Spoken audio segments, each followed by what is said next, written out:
All right, guys. This next guest you already know has been a regular on the channel, back by popular demand. One of the most controversial men in this space, M80. Oh, you hit him with that wave. Yes, I'm royalty. I am Panda Chop TV royalty. How you doing today, man? I do well, thank you. How do you do? I do well, man. Glad to have you back. So much to talk about. Let's start with the Super Bowl. How did you feel about the outrage? No. Let's start with my fucking seafood platter. For the guests at home tonight, I've prepared lobster, crab, shrimp cocktail, and spicy tuna, and I'll be eating it throughout the duration of this interview. Yo, but I feel refined today. What are you drinking though? You don't have champagne? I have tea and water. Tea and water. Yes. Can we get a close up on the food, you know, for the people at home to see? Well, hold on. Boom. Hold on, let me flip this. How's that? Wow. Yeah. Yeah, it's all happening. Chop, chop.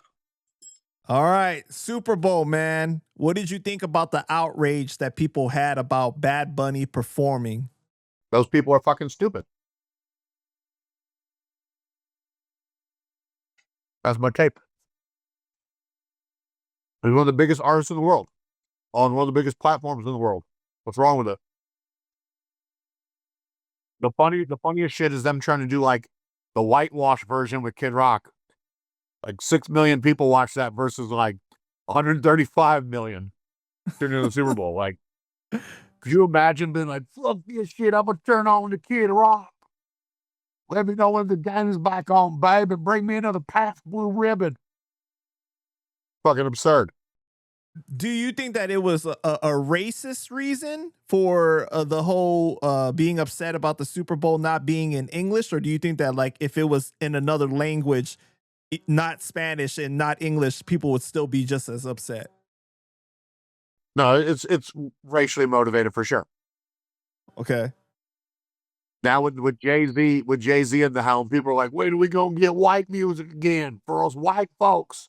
Us fucking Super Bowl football loving ass motherfuckers. When are they gonna cater to us? Scratching their ass, nipping it. You add in the layer of football is known as an all-American sport. It's the national sport of our country, right? Of America. Yeah.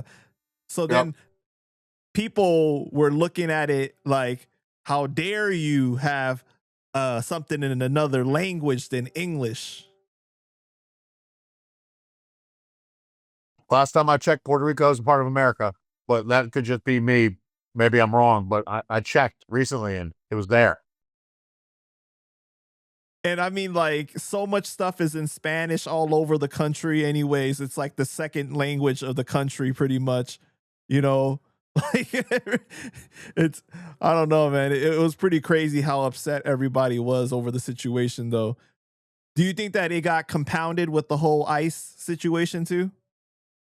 Yeah. And plus, you know, the Bad Bunny, he was genuinely worried for his life. He was wearing a bulletproof vest at the Grammys, at the Super Bowl. Like, it was real, you know?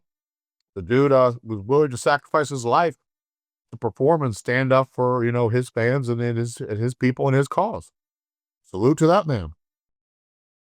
All right. So what do you think about Kid Rock's whole situation over, like, you know, did you watch his show like after the fact? No, I didn't watch the Kid Rock show, bro. I watched Bad Bunny. I thought you were a Kid Rock fan. I've seen Kid Rock in concert when he was fucking cool. Like the Ball with the Wall album, like that shit that blew him up as like a rap rock crossover. But I don't listen to country fucking MAGA Kid Rock. So what are your thoughts on him over the years and how like he's changed and everything? I was driving home the other day and I had to take a shit. And there was no way I was going to make it home. So I pulled over on the side of the road. I took a shit. So I had to take a shit the other day driving home. I was like, there's no way I'm going to make it to my house. I pulled over, just took a shit on the side of the road. I had like Kleenex and stuff. That's what I think about Kid Rock in the present day. No shits are given. No fucks are given, no shits. Like, his career doesn't move me one way or the other. It's the Kid Rock I fell in love with as a child, like that most fans of rap can say. I had Kid Rock's rap album, like when he had the spiky hair. Right. You know, when he was like Too Short was co-signing him and shit. But like, yeah. No. What do you think is the cause of the change for him over the years? He is white and got extremely wealthy and just fed more. Well, they say that he was always wealthy, though. What's that? They say that he was always wealthy. They said his dad owned like dealerships and shit like that. Bro, that's not like the wealth he has in present day. Right. He has like a fucking castle in Tennessee. You know, like bars and shit bearing his namesake and whatnot. And, you know, like, but he changed his trajectory. He changed his audience. I talked with Chase Infinite recently. It was like, how much money do you have to make as a white person in hip hop before you switch up and act like you're too good for hip hop now? And he thought the number was 10 million. And I'm like, I made that. I'm still here. And he's like, you're an exception. Because that's usually the number for people. Then they cross back over into just being like fucking white guy with money now. You, for some reason, love the hustle of it. You love like getting your hands dirty. I'm like, yes, I do. So, but he clearly set a number. He clearly set a number that was for him and then switched up his whole trajectory after that. But he fed for a long time on the rap fans and then fans of the rap rock crossover until he just became fucking Southern Baptist Kid Rock, fucking white is right and everything else is wrong. You know, but like these are good examples of like where this sets a bad precedence for other white people in hip hop because the culture believes that you're going to do the same and everything. Yeah. You know? Yeah, that is exactly that. Did you see what he said about Jay-Z? Kid Rock? Oh, yeah. Yeah, I did catch that. That was funny. Because it's so fucking stupid. You have no choice but to laugh. He said he was a DEI hire. Bro, Jay-Z could take you off the map, Kid Rockington.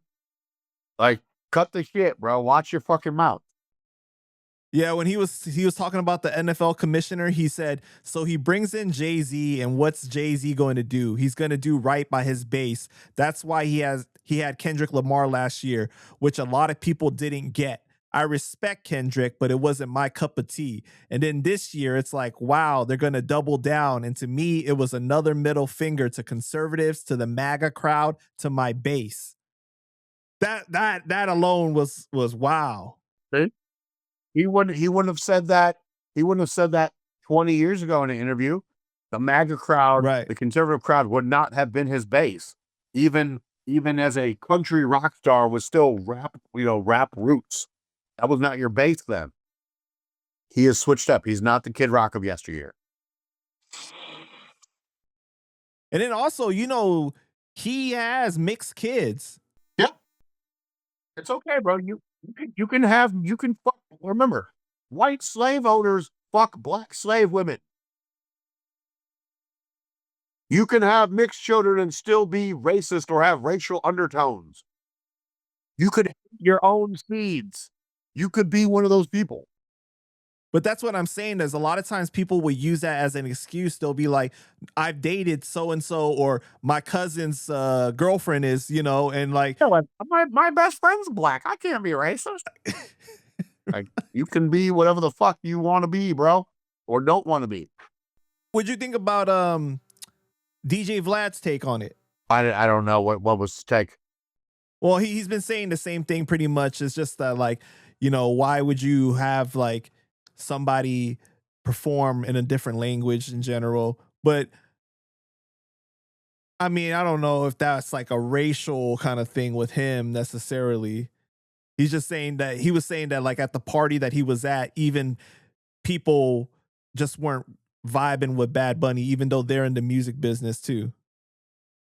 No one invited DJ Vlad to a party. Stop lying. I would actually like to see you on Vlad. I'm not gonna lie. I think that would be a great interview. I think that would be pretty crazy. You want to know what's funny? For like 8 years, he tried to get Canibus, and Canibus always said no. Then one day, he's like DM'd his Twitter, or his assistant did, and was like, "I will pay $5,000." And I always used to yell at Corrupt because Corrupt was doing all these Vlad interviews for free, and I'm like, "You're supposed to get paid, dude. Like, he makes money. You're supposed to get paid. Like, you just gotta tell him what you want." So we agreed. Canibus agreed to do it for $5,000. And Vlad's like, "I want to make sure like this is real before I send the money. Can we get on a phone call with Canibus?" And I'm like, "Yeah, of course." So I get him on the phone, and Vlad starts asking him all these questions. And I know he's fishing for like dirt, but there's no dirt to Canibus, dude. He's a regular fucking guy. He works a normal job, you know, like. So as soon as Vlad got off the phone, he's like, "Yeah, I'm no longer interested in doing the interview." Because that's what he looks for, like the dirt in all these people to make for good content, you know, that the feds could potentially use. In their case, they're building against all these different fucking rappers. So I just thought it was funny. He like pursued Canibus for like 8+ years to get him. When we finally agree, he realizes like, there's no fucking dirt here. And then he's like, "I'm good."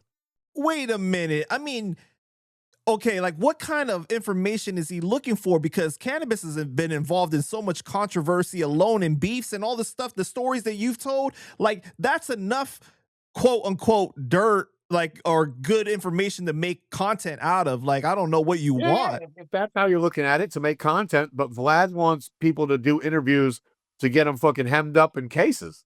Oh shit. Just like Adam fucking, what's his name? The no jumper guy. Adam 22. Adam 22. They're all feds, bro. All right. Well, this is going to a different direction now, so I'm going to go ahead and ask you this though. What did you think about his tweet about being, you know, he was sarcastic and everything, but he was talking about, "Oh, I have a confession to make." I didn't see that. Yeah. What did you think about that? I didn't take it as sarcasm at first. I thought he was being dead serious. Wow. And the funny thing is, if you're reading it and think he's dead serious, it comes off like it could all be real. You know? I think it was really dangerous because at the end when he said, "Oh, you know, if this is my last tweet, you know who silenced me." Now, we know a lot of people don't like him already, right? And we know that there are people that love Jay-Z that might do something crazy unknown to Jay-Z too. So, like, say if something had happened to Vlad. Of course, that goes from the top to the bottom of the food chain. I got motherfuckers that'll walk somebody for me. I ain't Jay-Z. Right. Look. But imagine if something happened to him, then what are people going to automatically assume and add on to the narratives that already exist about Jay-Z? And it would be, "Oh, this crab is some good crab, man. That is some quality crab." Wow. Good shit. No, I mean, bro, I didn't read it as sarcasm at first. I thought he was like giving a dying declaration. And to go back to the whole Tory Lanez shit, I don't believe Tory did that shit. You don't believe that he shot Megan? No, not in the least. Do you believe the new story that it's the bodyguard came out? I don't believe any stories that have to deal with gun violence and Canadians. Oh, come on, man. Well, what about the story that the bodyguard came out and said that it was actually, I think he said that it wasn't Tory, it was one of the bodyguards from Meg used to be one of the Wu-Tang bodyguards, and now he is with The Weeknd. He was the one they tried to subpoena and they couldn't find. That dude's name is Justin. He's a really cool guy. I used to laugh when Wu-Tang Clan had this giant security detail. I'm like, for what? Like, there's like 4,000 of you. But like RZA wanted it to look all, you know, super professional and whatnot. But like, they never had security up until a few years ago. And now it's like this big security detail. Yeah, so it was, Kelsey Harris, her bodyguard came out and said that it wasn't Tory Lanez, it was Kelsey Harris that shot her. That's what he's saying. Probable. That's probable. I just don't think Tory did it. Either way, though, I think, you know, even if Vlad didn't have the intention of malice or malicious intent, I feel like him coming out and joking about something like that, knowing how much narratives exist out there already, it's a bad look.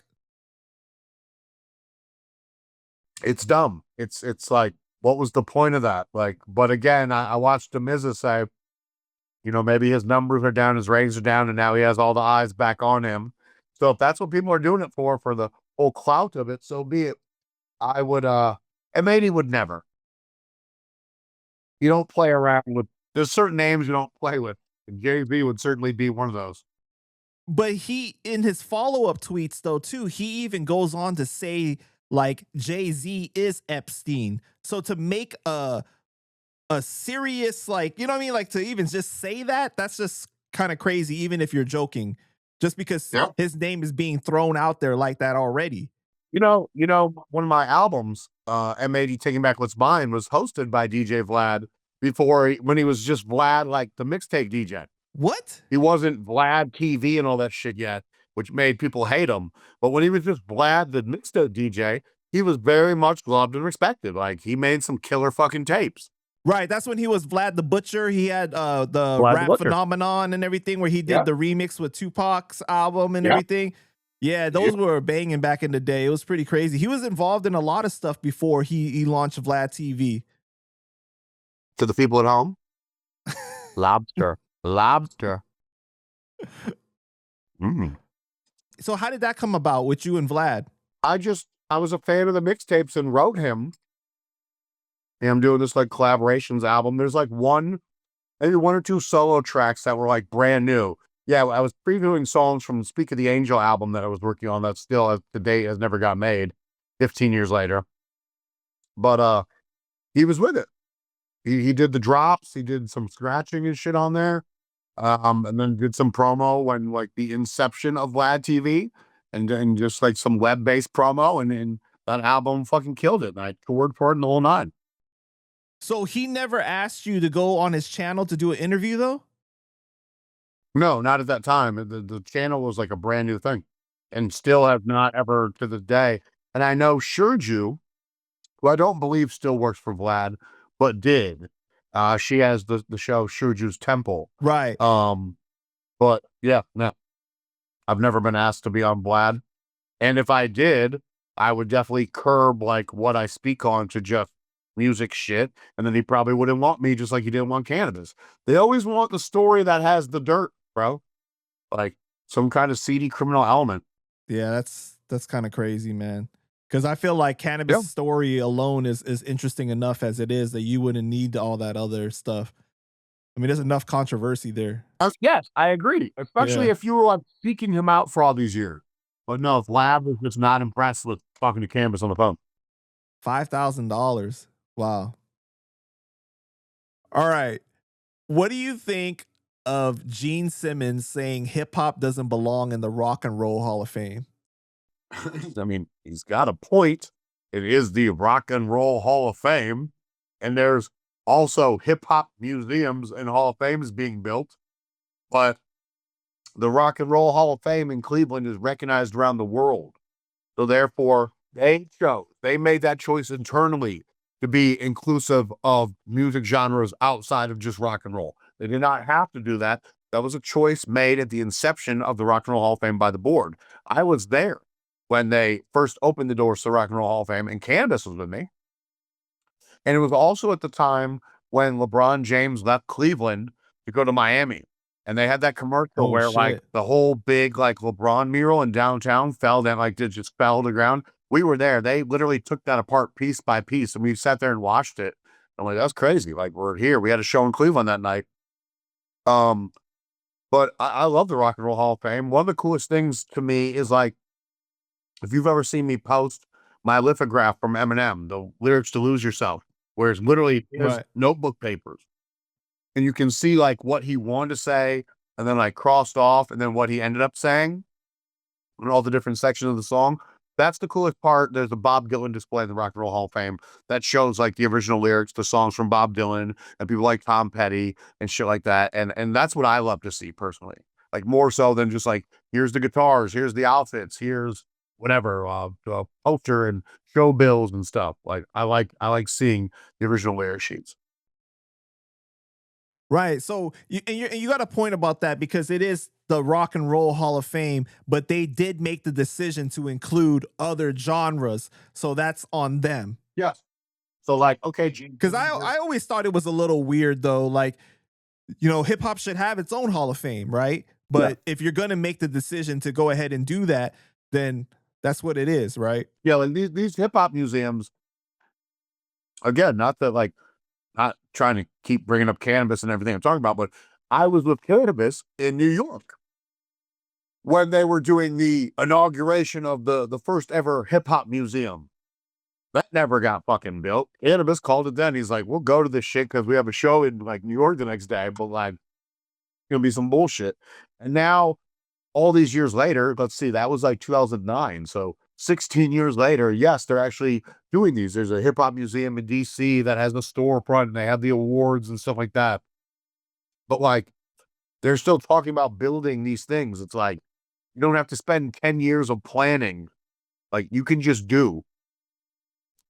Whether it comes down to no one wanting to spend their own money or people not feeling confident in their own implementation skills to just make it happen, they always want other people involved. Like, when I make an album, if it's something I want to make, I just fucking make it. I don't wait to see who's going to help me with bread, who's going to help me with marketing, or what label is going to be my partner. Like, I do it and then figure all that shit out later.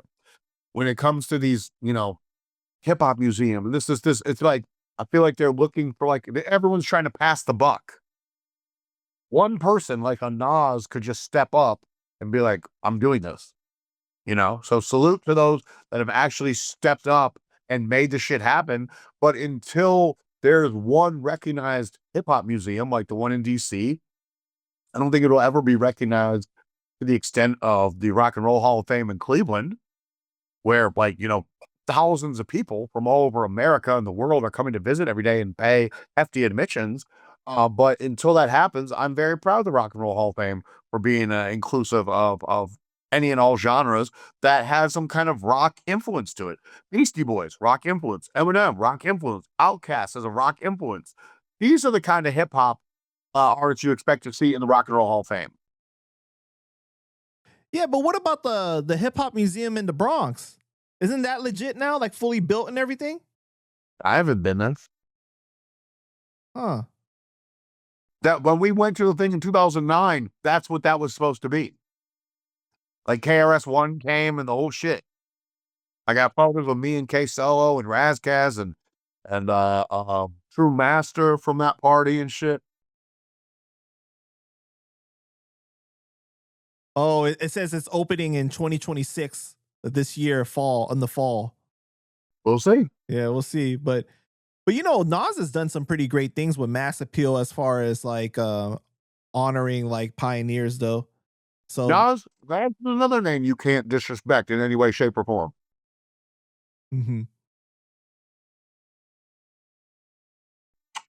I don't know anyone, whether you're an artist, an executive, an entrepreneur, that wouldn't look at Nas in a positive light. Like, this is someone I want to strive to be like. So, in regards to Gene Simmons, then you feel like he does have a point because it is the Rock and Roll Hall of Fame, but it's up to us as hip hop now to build our own, basically. Yeah, of course he has a point, but I don't agree with his point. Got you. Okay. And it's not like, people of the world, let's take a vote. No, the people who made the fucking Rock and Roll Hall of Fame, their board of trustees, that was their call. Right. All right, man. So we got to start with an update on the Chino XL situation. Now, it's just so much going back and forth and everything. You know, you guys just put out the Mantis, right? And Prelude to the Mantis. And of course, the estate has put out numerous posts saying this is not legitimate. It was Frankenstein. Also, them saying you are. Which, by the way, Just goes to show you how non-hip hop they are. I'm 44 years old. I came up in the era where like Kill a Priest, The Offering coming soon. But then DJ J. Ronan drops Prelude to The Offering. Okay? That's what this is. It is a mixtape album filled, and I was very upfront about it. Unreleased Chino XL songs, exclusive songs from the forthcoming Mantis, including Chino's last ever video for the Mantis that we added his youngest daughter's lyric and Bella into, and that really outraged them. Oh, now people are really going to know that M80's been walking his talk 100% of the times. Oh, down with M80.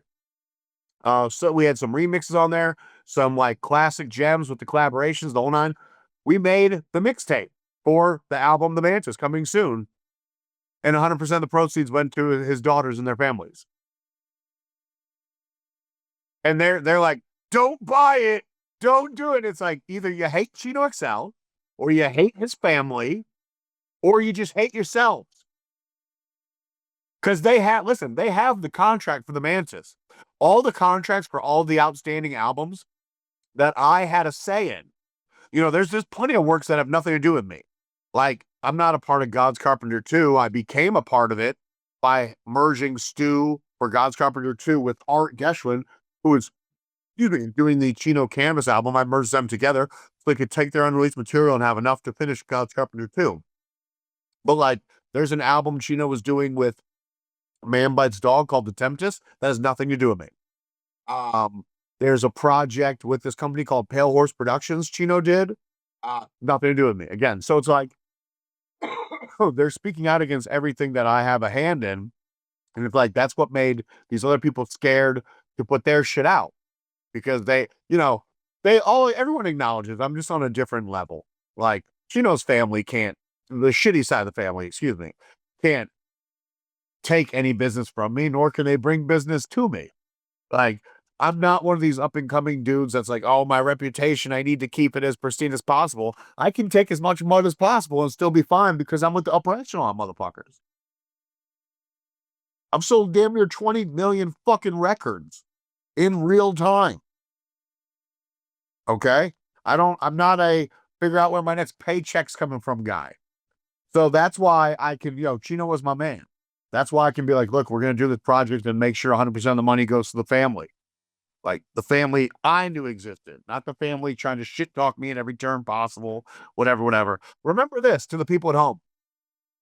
For a good solid month or two, even when China took her sisters to probate court trying to get the estate, they contended that my contracts were fake and fraudulent. Okay, everyone remember that? Yes. Now, China sued Body Bag Ben trying to recover money on one of these supposed fake and fraudulent contracts. Therefore, she changed her tone and acknowledged it's real. Remember, I posted all the receipts. Like they said Map of Bones contract was fake. The guy, this was done in like 2012? Somewhere, like maybe 2008.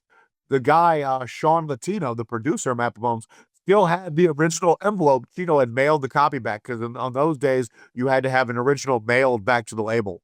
All my original records I did with RBC, like Canibus, Capadonna, stuff like that, we had to do that as well. Even Chino for our album that was supposed to come out on RBC that never did.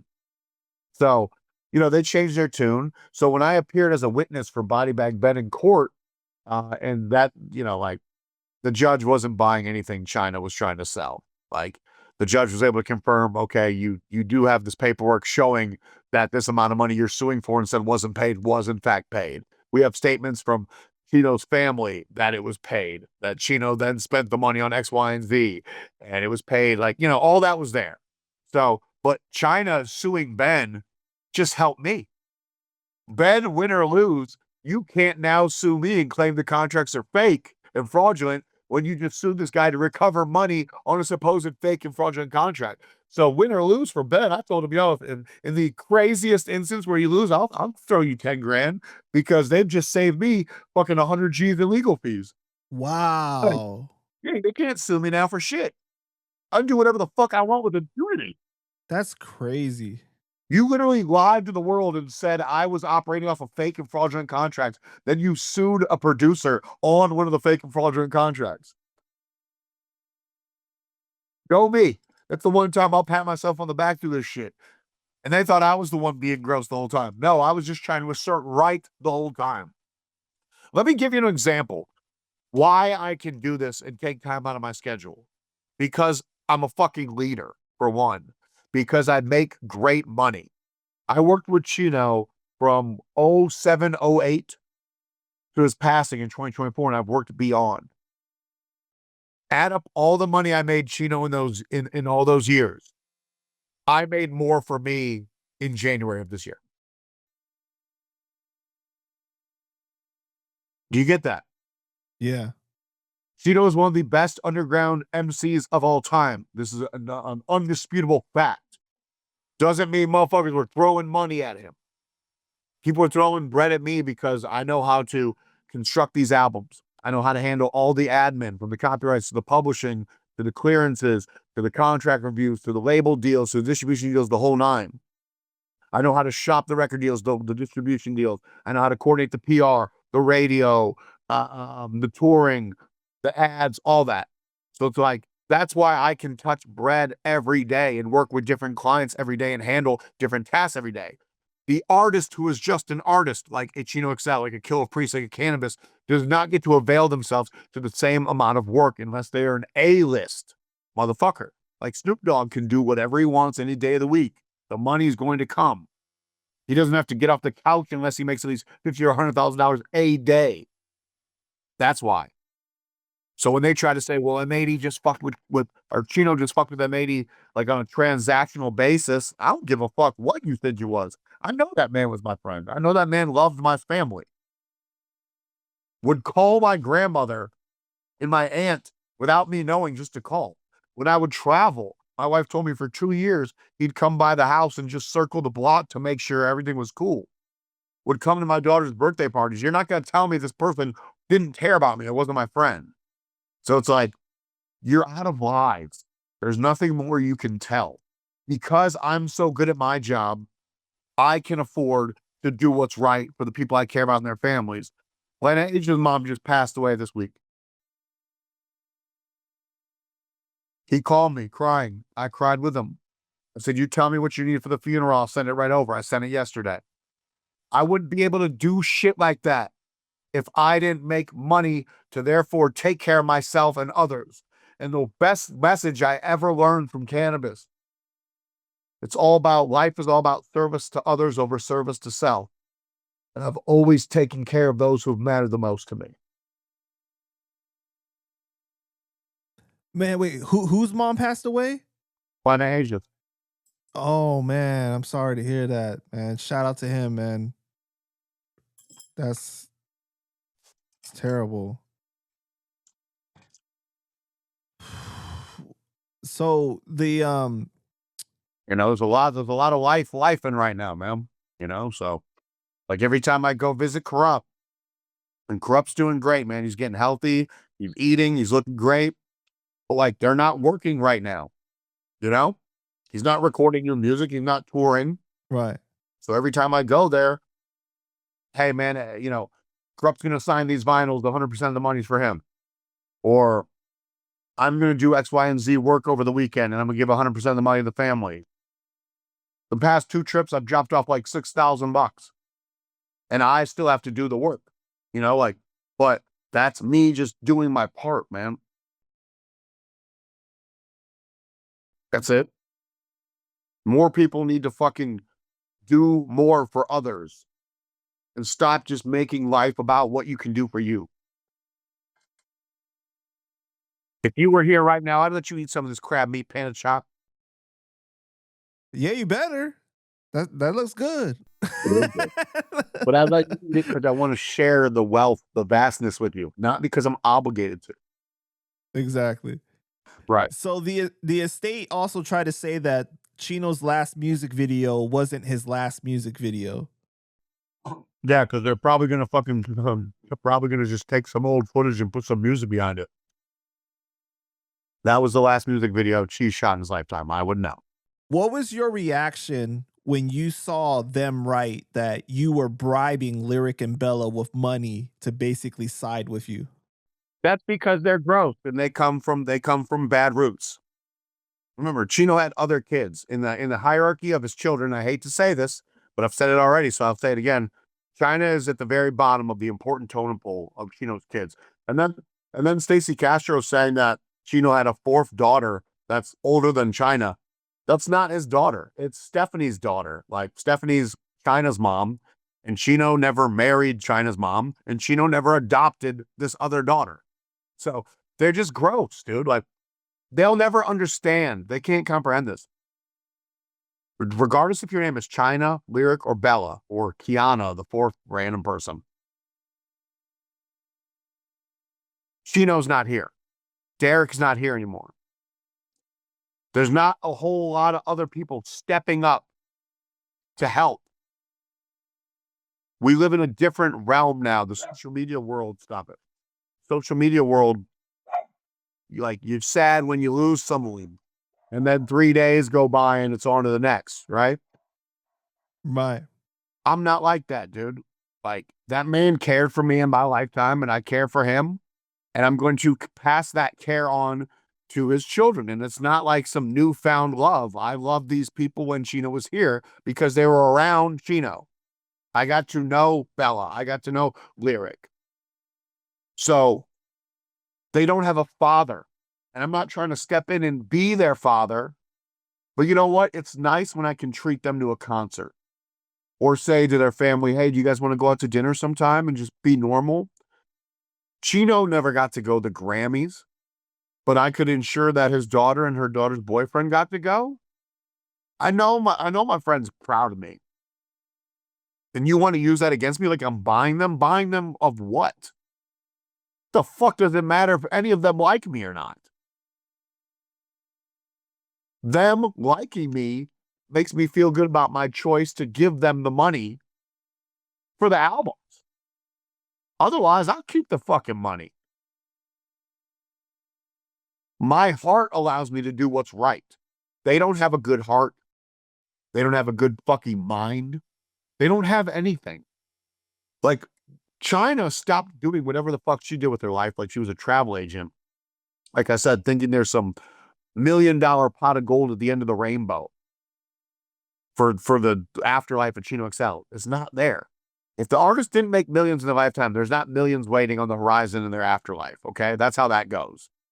Then Stacey Castro, who's a random fucking, like, film agent for all sorts of international projects no one in the world's ever heard of, with actors no one's ever heard of.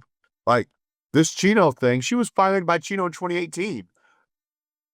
She gets to, like, look good again and be like, oh yeah, Chino. And even for Valentine's Day, she posted like a card that Chino wrote her. Like, and not like, on behalf of Chino XL, like, happy Valentine's Day to all my female fans. Like, the smart thing to do. You know, so it's like, they're gross. And so Kiana, though, you know, he was around since she was a very young child, though, right? Like, he pretty much stepped in and was like a father figure for her. Kiana? When Chino was dating, I don't know, I assume when he was dating Stephanie, Kiana already existed. It's not Chino's kid. But he stepped in and viewed her almost like his child, though, right? He took care of her. Yeah, because you have to do that. Like, if I start dating a woman with kids, and then we have a kid together, like, yeah, like, part of me wants to treat, you know, my kid with preference. But, like, if you really want to make the familial unit work, you're supposed to show as much equal love as you can to the others. China is Chino's kid. Right. But Chino was never married to China's mother. And the funniest shit is China's mom puts Barbosa in her last name. Like, you were never Barbosa. They really want to attach themselves that bad.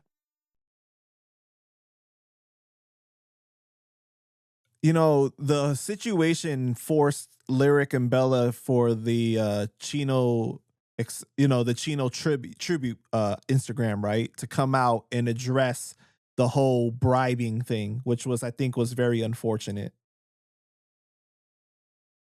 It's stupid. It's stupid. And I'm not going to stop doing nice things for Lyric and Bella. Like, I got them tickets to go see Kid Cudi. I'm going to be with A$AP Rocky that day in a whole other state. I'm not even going. Like, it's just, here's something nice you guys can do.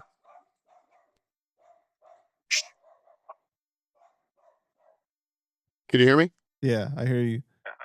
All right. But yeah, like, I don't, dude, they're gross. Nothing they can say surprises me. All right. Hey, you know what? I'm going to be the first person to ever make money during a Panda Trap interview in real time. Oh, what's going on? I'm walking around because someone's about to drop off my pay. Oh, wow. Yeah. So your people at home should be very impressed with this. And this just furthers my point. I get money every day. I don't need to touch, you know, like like 3 people a day buy a Chino CD. I can let the $40 go. It's okay. The family needs that money. Matt Markov, not so much. What are your thoughts on DJ G.I. Joe coming out publicly to denounce Stacey Castro now? It doesn't surprise me because I had heard a story like DJ G.I. Joe made a song for the documentary and then they wanted to like charge him to place it. And he's like, wait, what? Like DJ G.I. Joe already has no money. He was in debt like when Chino had passed, like telling me he had nothing and, you know, like didn't have money to get himself anything for his birthday. And I bought him a birthday gift and shit. So I wasn't surprised by him, like if that was the catalyst or not. But the funniest shit Joe said, and I haven't talked to Joe, was like, but I don't want to be M80's friend and he's gross and all the things he said about me. But he fails to realize I never disrespected him at all until he started disrespecting Chino and me. Like I never signed off to use my beat for their album. And it's like, bro, you sent me a message like you're the happiest you've ever been to be on this Chino album and you've never had a major placement in your life. Like, so as long as he's on the side of right and realizes that, yes, M80 has walked the talk, done everything he said he's going to do for the girls, so be it. Hello, good people at home. Sorry about that, but my work day doesn't stop just because Panda Shop wants to talk for your edification. I had to go get my money for the day. And that is just proves my point in real fucking time. I do A-okay. I do well enough to help myself and help lots of others, and I'm never going to stop helping others because I can. Thank you. Carry on. So he accused Stacey Castro of being obsessed with you. DJ G.I. Joe did. She's obsessed with me. Yeah, there's no shock there. Right, but I'm saying though that he's come out and admitted that, right? So this whole time that he was at odds with you, was he really feeling this way about Stacey already and just staying by and not saying anything? Or like, do you know, like to the extent? I'm sure it happened over time. He probably had some realizations. The more Joe saw me making moves, like for instance, remember we released Darkness in like October. It wasn't until I believe December that I got to sit down with all the families, turn over the master rights. They'd already been getting the accounting statements, but like now you finally have something that Chino never had. You own these records. That was probably the beginning of it. So Joe had got to know Stacey over the course of say like 3 or 4 months. And that was probably the catalyst. And then he wrote it out for a year, you know? But it seems like, I don't know if it's like a personal thing now, but he's done a lot of videos about it too. So it's kind of like on a mission to be very outspoken about it now, right? So yeah, because Joe still would like to be a part of something.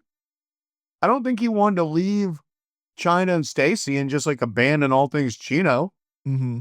I think one day Joe and I will probably do a live together. That's what I was going to ask you. Is it possible to squash it between you guys? Well, I mean, it's like I'll forgive, but I won't forget. Like, I was never gross. Everything I had to say and do against DJ G.I. Joe was on the defensive. He initiated it by saying he never agreed to let Chino use his music. Like, bro, you're nobody in the grand scheme of this shit, dog. This is your first there's never been a song produced by DJ G.I. Joe that anyone's ever given a fuck about on any project ever. So please acknowledge the reality. When he made that video, which of course he was coaxed to make it by like China and Stacy and maybe some others. That's when it all started. But I've never said anything gross about Joe leading up to that. I was very friendly to him.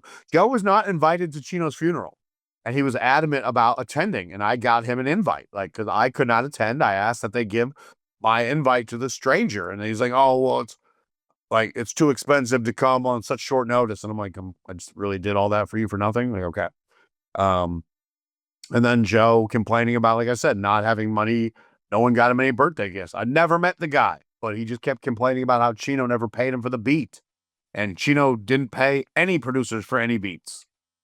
He didn't have the money to do that.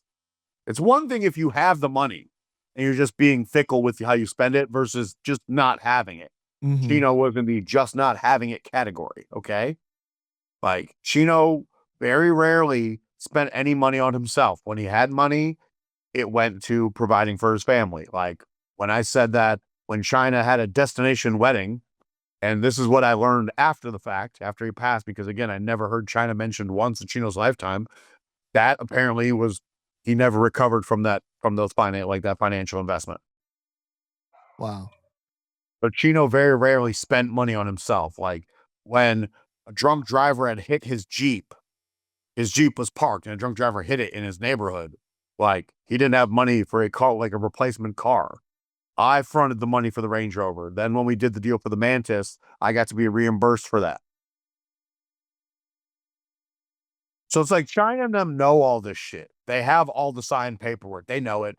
But it doesn't look good for their cause to be like, oh, M80's right, and you can support this album, which is hilarious because even I've made posts like, go buy aprons and stash boxes and t-shirts at ChinoXL.com. At least someone's eating.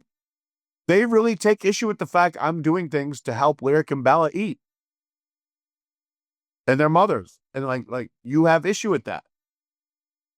I can literally prove, if we did go to court, that would be my shining moment.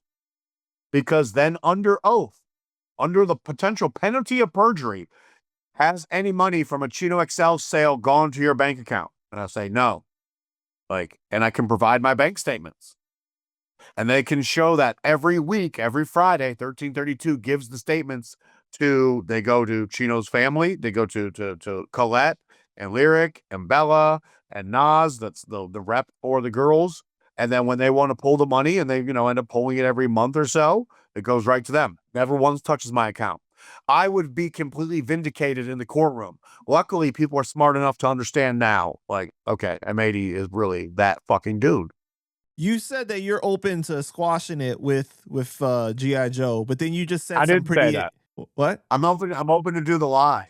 Like, only if he's going to take accountability. And at least having a respectful conversation, but then you said some pretty disrespectful stuff to him too, though, in the process right after that. So that sounds counterproductive. There's no rules to this war shit, bro. Like, you tried to make me look dumb.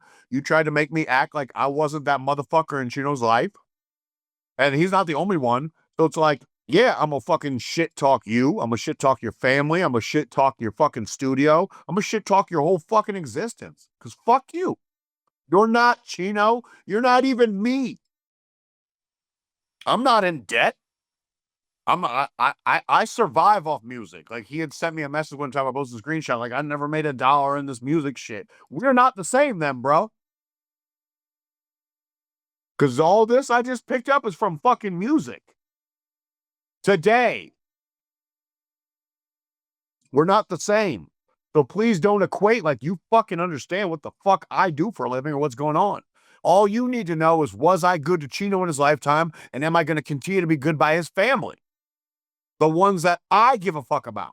And the answer is yes. So leave it alone. Leave it alone. If he wants to take accountability and be like, M80 really walked 100% of his talk, and he never disrespected me until I started disrespecting him and Chino, sure, I forgive you. I forgive you for your arrogance, for your ignorance, for thinking that you were imposing the will that you had to impose, whether it was at your own volition or at the volition of others. Are you ever going to be my friend? No. Am I ever going to invite you to my barbecue? Fuck no.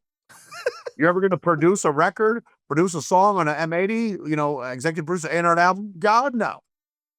But at least you can fucking go about your life. Well, what do you think about him apologizing to the girls directly? He said that he was personally sorry that he ever worked with Stacey. That's lovely. That's lovely. I'm all for that. I might send him an edible arrangement. I'm proud of you, Joe, for growing a pair. Huh? Were you happy when he finally switched sides, like it got away from Stacey? Didn't move me one way or the other. Okay. You know why? Because I'm one man, and I just beat our army of 1,000. Every single person that was against me, I beat you. In the Chino situation, in all these adverse life situations of mine, the Fat Beat situation, the Pete Rock situation, I've always come out the victor in this shit. And if you read my book, in every one of those situations, I'm still here, living, breathing, working, succeeding. So yeah, I'm glad that something fucking sparked in his brain for him to acknowledge right. China's a grown-ass motherfucking woman. Lyric and Bella are children. If they were grown too, I wouldn't give half of a fuck. If you're over 30 years old, you had time to figure it out. Until then, you need help, man. I'm not one of those people who believes, oh, you hit 18 and now you're an adult and fucking go figure out life. I've walked you this far. No. Like 30 is more of a reasonable age. Mm. Is it true that Shady Records was trying to sign Chino XL at one point and he turned it down? If that's true, that had nothing to do with any work I ever did for Cheap. So have you ever heard that rumor? That probably would have been before my time, but no, I never once heard Chino mention that in passing or other. Wow. Remember, I'm just one guy, though. Doesn't mean it's not true. It just means I was not informed. I also didn't know Chino had a daughter named China. But I knew everything there is to know about Lady London because Chino loved talking about her. I was going to bring that up, but I didn't know if you wanted to talk about that because you had posted that Conway the Machine situation. Yeah, I love that. What is that about? Oh, it's just enough to, like, that's a really good song, Lady London and Conway the Machine. But Conway, one, is like, whether, he knows it or not, the car he's describing is my car. Basically talking about, like, I'm the boss of this shit, I'm in the right. And then Lady London's verse is talking about the only way I'm ever going to have nice shit is if I fuck for it. This is funny. It's a funny, like, adverse love song. And so she's his niece, right? Yes, she is a Stewart. Stephanie Stewart, Jamila Stewart. Lady London's mom was Jamila Stewart. Jamila was talking an infinite amount of shit about me. She still talks about me. People send me the screenshots and it's like, yo, bitch, you've had me blocked for like at least like a year. Like, why are you still talking about me? Wow. Like, they'll come around to and admit to being wrong. China has to be at the point where she realizes what Stacey Castro is doing is of no help to anything. Stacey, that's where me and Stacey differ. I don't need you to like me, love me, respect me, nothing. I'm going to do what the fuck I want to do to help Chino's family, the members I care about. Stacey Castro has turned the IG of Chino XL and the IG Chino XL estate into the Stacey Castro show. She doesn't even post from her own pages. She comments to motherfuckers as Chino XL. He posts shit in his stories about like movies that she's promoting for her clients. It's literally like the Stacey Castro XL page. China will one day be smart enough to be like, this is gross. Yeah, it's pretty weird. It's really weird. I'm not going to lie. Yeah. Yeah, it is. It's crazy. But that's just the beautiful part about being me is like, I don't need anyone's love, respect, approval. I'm going to operate how I want to operate because I literally built my company from $3,000 to fucking 8 figures. You really think Stacey Castro is going to stop this show? Shit. Better call Hove. All right, moving on from this, man. You recently squashed the beef with Canibus, right? Yeah, we didn't flat out like, hey man, let's like let by. We didn't have that talk.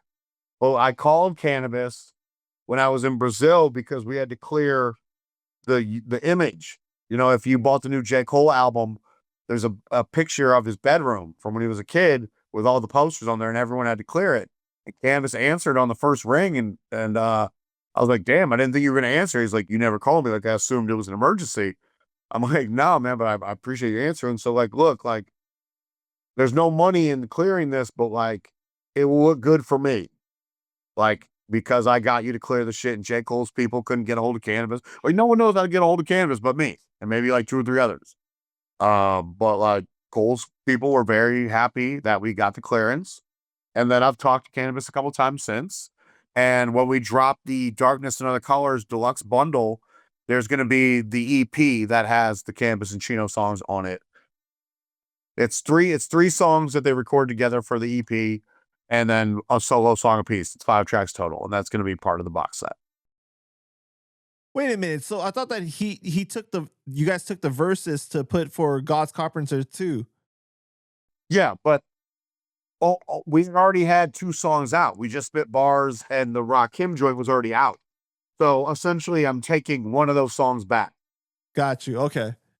And I'm doing that because they're not moving fast enough on that project. And it's really pissing off Art. Like Stu Bangas is taking a sweet ass time. Because Art's not a music guy. Stu is. Stu's working on other shit. And Stu's also been giving me some shit. It's like, yo, bro, you should never ever have anything negative to say about me or to me after I literally gave you the rights to this music. In the contract between Art and Stu, I wrote myself out of it from financial aspect. It literally says in there, like, give me 0. And all profits that would go to me turn over to Lyric and Bella. That's in the contract. So please do not ever disrespect me, because without me, you couldn't finish God's Carpenter 2. And the real fact of the matter is, without me, God's Carpenter 1 never happens. Chino finished the album after I paid for the stem cell procedure that kept him alive, and then before he could finish the album. Wait, so he's been saying bad things about you behind the scenes or what? Not necessarily behind the scenes, to me. He was mad about the book. Oh. He's like, there's a chapter about me in your book. Why didn't you tell me? I'm like, I don't call anyone to tell them in advance. Like, I did interviews talking about this shit. Like, you're an insignificant chapter, bro. And I'm like, you taking issue lets me know you haven't read it yet, because I talk about how we went through this bullshit and now we're friends. So clearly you just want to be upset just to be upset. Go read it and then tell me if you're still upset. No, I'm not going to read it. I'm like, all right, well then don't. I don't give a fuck. I don't have time for these people, dude. I don't have time. Like, if you have a legit gripe with me, let's talk about it. But like, you're mad that you're in my book, even though at the end of the chapter, you come out looking good. Like, I made you look good. I don't have to do that. The dude is the reason I had the lawsuit with Fat Beats. He's the reason that, you know, like him and Chino were going at it, like Chino defending me during that time. Like, remember, Stu has always sucked at crediting people in his albums. Look at God's Carpenter. I'm not in there either. I'm literally the only reason the album got made and finished. I paid for surgery that kept Chino alive. That's how that album got completed. There's no credits in that album. It's Stu and Chino. The Capadonna album that Stu put out with Fat Beats that we had to sign off on and didn't. Stu's credited in there 12 times. No staff, no recording, mixing, mastering by, PR by, artwork by, nobody. So when we remastered the album, The Capadonna Satisfaction, we also redid the artwork and made sure everyone was credited. That's the difference. People want their credit. And Chino had left me voice notes like, I would never work on anything with you where you didn't get your credit and this. Like, I didn't have any say over God's Carpenter. Like, Stu did all that. Like, but he knew what it was. Wait, so you're saying that Chino and Stu got into it over you? Yes. But they worked it out. Everything was okay. Yeah, they had to work it out. I mean, but Chino was letting Stu know, like, bro, like this Capadonna album was humongous for Stu. It's probably the highest selling record he's done that had his brutal music imprint on it. Like, I made that happen. I got Capadonna to do the deal. I got Capadonna to record the raps, like pick the beats, promote the. I paid for the fucking music video. I didn't even get paid for the damn album. I knew the record was a good look for Cap and Stu together and believed in it. We just ended up, me and Cap both got fucked on it because of what Stu did. Stu used that album as leverage to get his own deal with Fat Beats. Right. So like sign this Capadonna album and then give me a deal that includes like these 2 other instrumental albums, then we can do future albums together. So like Joe, the president of Fat Beats, now they sold Fat Beats, and he's still shit talking me, which is hilarious. Because in court, he's like, I've never feared another man more than I have Matthew Markoff. So if that's true, you would never shit talk me ever again if you were that much in fear of your own life. Okay? But he's still shit talking me online. He was shit talking Levi at 1332 and Chino's family, and then apologized when he's realized he was wrong. Like, oh, I had a bad working experience with M80. And they're like, we love M80. Like, every dollar from these records has gone to us. He has been there for us every step of the way. No one else has. None of Chino's Rebel Arms brothers are still there doing a goddamn thing. Nor were they there after he passed to do anything anyway. But it's like, here I am, the one motherfucker everyone would love to hate because I don't need to suck your dick. I need to kiss your ass, motherfucker. I'm the ass you fucking kiss. That's the difference in that dynamic. But back to Stu. Like Joe, now that he sold Fat Beats, is launching some new label, and it's marketed like the first release is going to be a AG Stu Bangas album, where apparently they're getting Stu to do it for free because they like convinced Stu that he owes them money from back accountings. And China pulled the same shit with Stu. China owes Stu money from like God's Carpenter 2 when they didn't get the money back, like after Chino passed. But China convinced Stu to pay her money and royalties from God's Carpenter 1. It's such a funny anomaly. I'm like, dude, you are really just bending over backwards for all these people. I could never. And I'm very outspoken about it. But like I said, no one person, no one company can make or break me. I've released albums, over 350 albums with over 75 different record labels and distributors. I'm in good standing with the mass majority of these distributors and labels. So one doesn't want a project, one will never work with you again. Oh, boo motherfucking who, on to the next. If I find you and I like you, like me and Fat Beats did awesome business together for a while. And then they fucked me on a project that never came out, this Best of Big Twins, that had 2 unreleased songs on it, hella features with like Prodigy and Mobb Deep and Action Bronson and Freddie Gibbs and Alchemist and so on and so forth. They fucked me on that shit. They ended up making it right by signing the Bronze Rock Marciano album that put the money I'd expensed on the Twins album back in my pocket. And then they fucked me again on this Capadonna thing. But before that, we did, 3 or 4 different Canibus projects. We did, I think, a Planet Asia record with Ben. We did, we did the Chino Reconstruction vinyl. We did the Crooked Eye Good vs. Evil vinyl. We did the Horseman album. Plenty of good shit. But once you do some fuck shit, I'm out. Either make it right or I'm out. And they, in court also lied saying that my accounts were in the red.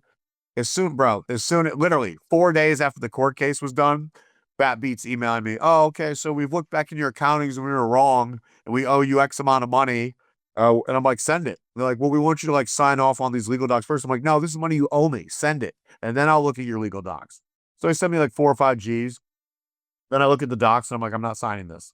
It was basically to ensure I wouldn't shit talk them in my book and continue the tirade about, now they took the Horseman album down, which is another way of avoiding paying royalties to Raz Kaz and Kill Priest and Corrupt and Canibus and me.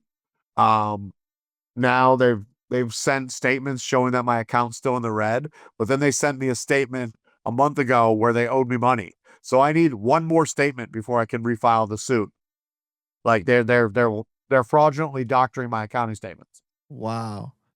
Yeah, So and now I caught them. And no one ever pays enough attention to catch it, but I did because I have 2 deals. I have HT, and I've emailed them. My attorney's like, as long as you're sending all the notices, that they can't act like, well, you can't use ignorance as a defense anyway. But I have 2 deals with Fat Beats. One's called HTP1, one's called HTP2. HTP1 is supposed to be the big records like Canibus, Bronze, Rock Marciano, that kind of shit, where we're getting advances or there's manufacturing money involved. HTP2 is the albums I'm doing digitally and asking for no advance. And if there's a physical component, I'm paying for it. So, like, there's no way that HTP2 could ever be in the red. So HTP2 has the Academy 3, my compilation album. I paid for the CDs to get pressed. Okay? So there's no recoup. I paid for it. On HTP1, I get a 85-15 split on my digital, 75-25 on my physical. HTP2, I get 90-10, which is called a Master P deal. All right? When I get my accounting statements now, it shows 85-15 for both. So for the past 3-4 years, they've taken extra 5% off the top from me. And when I notify them to correct it, they still haven't. My attorney's like, all you can do is tell them. We go in front of the judge, you can show the 8 emails you sent, like, hey, when are you going to correct the statement? And here's a copy of the HTP2 contract showing 90-10 because you have 85-15 here. Or it shows you're billing me $1,000 for these CDs, but I paid cash. I put it in Joe's hand. The GM, Matt Diamond, was there when I did this. Like, wow. So he's like, let them keep perpetrating the fraud, and then literally you can sue for any amount of money you want. Because the actual damage is one thing. We can calculate how much money they've actually stolen from me. The punitive damages is the fraud. Right. Like, you continued the fraud. And Fat Beats, I think, just bought Traffic for like $30 million. So Rostrum now owns Fat Beats and Traffic. So it's like, the good thing is I don't need either of those companies to operate fully to the front of the me. And then I mentioned that I'm fucking better than all you. So does Stu know that you're taking one of the songs from God Carpenters 2? No. But isn't that going to affect the work though? No, they can still use it. Oh, They okay. can still use it, remix it for how they want to and shit. I made sure they had all the stems for everything I had at my disposal. But no, because what I'm doing directly benefits the family. And for what Stu and Art are doing, the family doesn't eat until they recoup. They're Got both you. still in the hole. Like, China didn't pay them back any money when China was claiming that, oh, in the time of Chino's death, all the music reverts back to us. That's a made-up law. That doesn't happen. My licensing catalog has music in it from DMX, from Prodigy, from Big Pun, from Mac Dre, from the Jacka, from Sean Price, from you name it. Nate Dogg. Fred the Godson, if I didn't already say Fred, like ODB. Like, it's mine. I own it. It doesn't go back to the family because this motherfucker passed away. Mm-hmm. It's unfortunate, but that's not the reality. So when these companies were writing China, the estate of Chino XL, like, hey, if you want to buy this from me, here's what I spent, here's what I need. And they didn't kick a dollar. Like, oh, well, we don't have to because we already own it. And that goes back to the Immortal Technique example. Whether he would have actually done it or not, and I would have loved to seen it, because honestly, I don't believe it would have happened. But I would have loved for him to show and prove to the world. He offered to buy all the rights back, and he would just give them to the family. And they still said no, because, like, why would we have you spend your money? We already own it. It all reverts back to us. They're just making shit up. That's not true. Remember, they keep telling the world it's unauthorized and not to support it. They were filing copyright takedown notices against me, and they lost every single time. All the copyrights are registered to Holy Toledo. Mm. They tried to remove material owned by third parties and would lose for all those strikes. Those people have their documents signed by Chino or signed by me or whoever. Those are valid contracts if executed in Chino's lifetime. So just moronic dumb shit. And like I said, I've never had to deal with even an ounce of this level of grossness with any other people I've ever worked with who passed away. So back to Canibus, right? So you guys kind of semi squashed it. You spoke on the phone to him a few times and stuff like that. Didn't you offer for him to record his new album at your place or something like that? Yeah, if you want to. And we don't have, I mean, I was trying to be cute, like, come to my place, like, because the last time we talked when we were friends before Chino passed, it was like, I really want to go to fucking Vegas and kick it with you, like, and just kind of like blow off some steam. So I brought that up, like, I'm buying a place in Vegas. It's gonna be like another Holy Trinity Productions office. And he's like, oh man, if I went to Vegas now, I wouldn't make it out. Like, but Canibus has a whole different history in Vegas. Like, he was friends with Black Cobra. He was there when they did like Cloak and Dagger. And so he's got his own fucking history and set of friends out there, completely separate from the world I go to when I go to Vegas. Right. But when it comes to the whole J. Cole and Canibus situation, there's some layers to that because Cole was a big fan of Canibus. That's the reason why he was on the wall, on the poster and everything like that.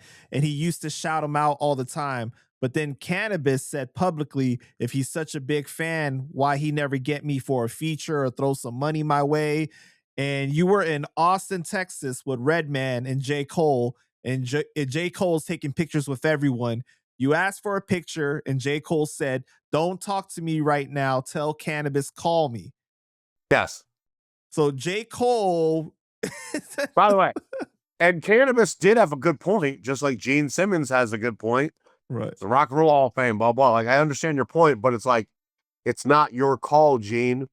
And Canibus, you have to understand, it's not J. Cole's call. Yes, maybe he could just hit you on the side and you guys could do a song together. Like, he's with Rock Nation. He's with Hove. Like, people have to approve that shit. I would have wanted, if I was J. Cole, I would have wanted to do a song with Canibus just to do it. Like, just to have. I'd play it for my friends. Like, like when I had that Eminem song with Dre and Canibus and shit, I played it for people to let them know it was real. I never put it out. But, like, people like, no, there's no way this is real. Like, I played it for people. Wait, what are you talking about? What song? Yeah, Pan Shop, dropping the fucking bomb on your fucking Panda head. We did this NFT thing for Canibus fans after the release of, I think, either Kaiju or One Step Closer to Infinity. And it was like an NFT experience. You come and you'll be in the studio with Canibus and like do a Q&A and listen to his new album. But for the people who paid for the NFT, you got to hear this unreleased song produced by Dr. Dre with Eminem and Canibus on it. How did that come about? How did that song even exist? I don't know, Pan Shop. I don't even know what you're talking about right now. What? Come on, man. All I know is that shout out to the people who attended. There's find people who attended the session. And I didn't just play it over the loudspeaker. I like took each one aside and played it for them one by one. And I was like, you can go online and talk about it if you want, but it's like, I'm not going to sit here and listen to people tell me it's not real. Do you own the rights to it though? No, not at all. Nor does Canibus. What? So it was like a leak song from M and Dre, and he just started rapping on the beat? Nope. Not a leak. It's not a leak. No, it's a real song. Where M and Canibus knew they were collaborating with each other. They both knew. I don't know about that. I don't know about that. How did you come about acquiring the song? Panda Chop, you literally saw someone just deliver me money mid-interview. How does anything happen? How does the sun rotate on its axis? Come on, man. That's crazy. Can you let me hear it sometime? Yeah, at my house. All right. Sure. All right. But anyway, I wish nothing but the best for Canibus. And the difference is I would still love to see him make new music, whether it's with me or not, for the fans. His fans are still the worst, though. For any of them to ever shit talk me, knowing I'm responsible for like a dozen of his albums, that wouldn't have happened without me, is just insane. But to each his own. Do you feel that some of that anger that you had for him in previous interviews has faded a little bit? Yes. All right. Well, some fans wanted to know what happened to Rip the Jacker to Infinity album and the DVD package. They said they paid for it back in 2012 to 2013 and never got it. One of two things is the answer to that. Canibus's manager at the time, and I talk about this in the Canibus book, for those of you who own the Canibus book. There's 30 pages of rhymes, this motherfucker. Either his girl left him. Well, the girl did leave after the battle. She was like, I'm fucking out, and took his kid, the Canibus's oldest son. And she took all the money. I think it was like $30,000 to $40,000 in pre-orders. She took it, bounced. The other thing is, if that didn't happen, then Canibus probably spent the fucking money. And though there's no way if you ever did finish the album, you'd get it in a 2 DVD form with a t-shirt. But I think fans would be okay if they just got the music. Like if he just uploaded it to a server and was like, download this, here's the album. I think fans would still be okay knowing they got something. But either way, the money was misappropriated. And Canibus, when he announced it, it was like, this is gonna be my last project. And then when when I came back in the fold, it was like, bro, like we got way more work to do, dude. Like look at the example from 2024 after we released Self-Licking Ice Cream Cone. I'm complaining that he's screwing over 3 or 4 people on album deals. We have plenty of more work to come. So yeah, I hope one day Canibus finishes that and just gives it to the fans. Do I believe it's gonna happen? No. Well, how much unreleased music do you think he has? Oh, not a lot. He gave the music to like the fans and let them make these 3,000 shitty remixes and shit like that. But it's about his will to record new music. Oh, okay. And think about it. If he was sitting on unreleased music, why wouldn't he just give it to us to satisfy the contracts? Right. Yeah, I don't like there was supposedly an unreleased album called Saint Germain. If you read in the I don't remember if it's in the 100 Ways book or the Canibus book. But no, it's in the 100 Ways book. I wanted to sign Canibus. I was brought aboard to be the president of A&R for this label called Daddy Real Entertainment. And they wanted me to sign one of my major artists and one regional guy in the Midwest. So like I called Canibus first and he told me he had this project Saint Germain. I'm like, I can sign you. And for some reason, even though we'd done like several album deals together, like we'd already done Melatonin Magic, we'd already done Fiat Comp, well, not Fiat Complete. We'd already done a couple albums is the point. We'd done Under Gods, that old shit. He took it like I was signing him to like Matt Markoff Enterprises. I was like, I don't want to sign you and be your fucking slave. I'm like, what are you talking about, dude? I'm just trying to put money in your hand. And he couldn't wrap his mind around like me being the head shit. And I'm like, all right, dude, whatever, fuck off. So the Saint Germain album, he said it was completed. I've never heard it. I've never seen it or talked about it since. I've called Planet Asia. I told him, he's like, yo, I'll be on the next fucking flight. So Planet Asia filled the void with Daddy Real, and that's what we did, Black Belt Theater. Right. And then then I did the deal with Nature Sounds, and I did the deal with Wandering Works, and we did the whole tour. We were on the road for like 2 months. So like Canibus just didn't get it, missed out on that bag from just being ignorant. And then the regional guy I signed was Rusty Redenbacher of the Mud Kids. What happened with Canibus and his former manager, Louis Lombard? Like they had like a weird relationship, right? And people have said that I never once spoke to Lou until about a year ago. No, you know what? I think the first time I talked to him was like after Chino had passed. Oh, okay. So a year and a half and change ago. But I never talked to him when I was working with Canibus. They said that he ruined Canibus and Killer Priest's careers or something like that. Is that true? No. Oh, no art. See, that's the thing. That's why I never wanted to have a record label. That's why Holy Twitter Productions is an A&R firm. No one's going to blame me at the end of the day for any of their career pitfalls. I'm the one putting you in winning positions. Everyone blames the label when the album doesn't sell what they want to sell. Never taking accountability for the work that the artist themselves is supposed to do to help sell the product. So like I remember Lou was telling me one time there was a tour with Canibus and Priest, and like Priest the day of show doesn't want to get on the plane to go do the tour. Who's to blame for that? Priest is the answer. Canibus, I'm sure, come with his own fucking set of headaches. I would know. But no, any person like Lou who's a manager or whatever, these are not the people to blame, dude. Now, if you want to say he was stealing or something, I wouldn't know. But okay, you can blame someone for that shit. But like Lou kept the ship afloat. I think Lou's the one who brokered the deal for Rip the Jacker. Wow. Lou's the reason you have Rip the Jacker. He's the reason you have any of those records that came out on Baby Grand. Well, like, what's the one? Master Thesis? No, Mike Curriculum. Mm-hmm. Mike Club Curriculum. Like, that's Lou, dude. What was the real beef between Slaughterhouse and Canibus?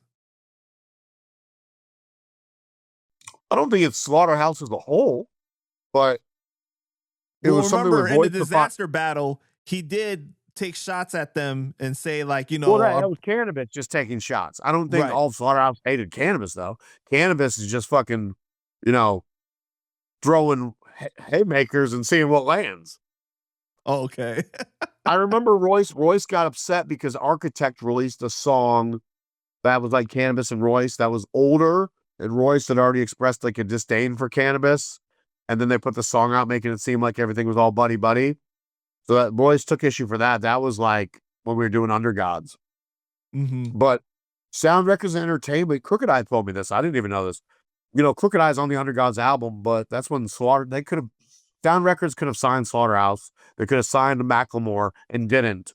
So it's like, that's where the label has to take blame. But instead, you signed Undergods and 60 Second Assassin and Bronze Nazareth. It could have been like the most popular record label ever. Put Macklemore and Slaughterhouse, and instead, you got fucking the miscellaneous. But like, Crooked Eye said that Noah, the VP, offered him money to get Slaughterhouse to do a diss song against the Undergods, which I was like, yo, that's hilarious. What? So they didn't do it, but I learned later that really happened. Ken, the president, told me that was Noah's idea, and I'm like, he was glad that, you know, it didn't happen. But I'm pretty sure Royce dropped a diss track to Canibus, though, didn't he? Old Slaughterhouse. For Slaughterhouse to make a Canibus and Keith Murray diss song. Right. Yeah, Royce, I'm sure, has some shots at Canibus, and Canibus had shots at Joe Budden and all that shit too, but Canibus has never disliked Crooked Eye. I think he had some issues with Joel Ortiz stemming back from some like old touring stories or some shit. Were you there where there was the situation where Royce and Canibus were supposed to work together, and then Canibus told Royce, well, you can write my verse too? And Royce's reaction was like, wait, but you're Canibus, like, and it was like I was not present for this. Wow. Because I really think that a lot of that beef, it kind of stemmed from like Canibus's disdain for the Eminem situation, and because M went and signed them. You know, Royce started following me on Instagram after our last set of interviews where I was calling out his manager for fucking stealing from him. No, Royce, like I said, Royce knows I'm telling the truth. Like, he was there for the situation. He went back and found out, like, yo, so this M80 called you first to like bring this business to me, and you told him I couldn't do it.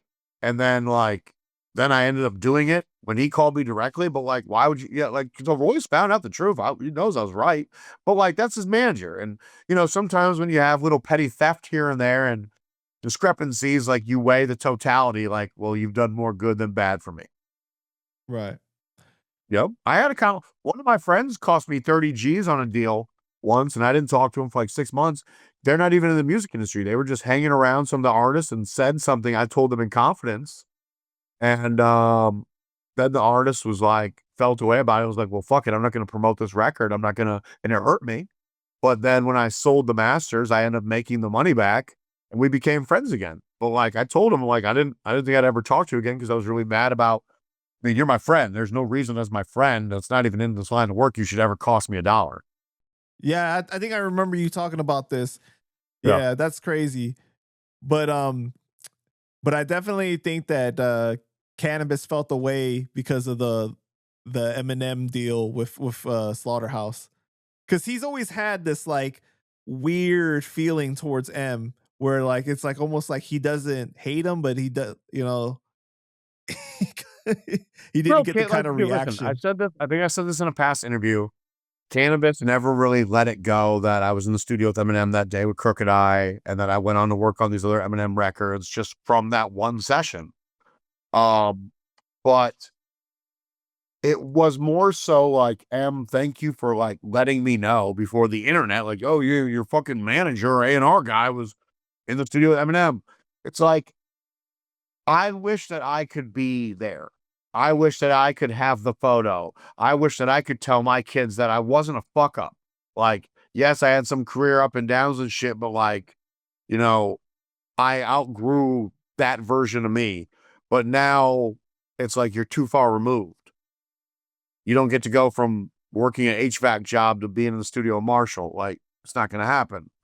But I got it. So it's like, he only ramped up his feelings of disdain towards M and towards me, but when more and more people were calling him about it, trying to make him feel bad, like I was a traitor. And it's like, dog, I worked with 20 clients before I ever met you.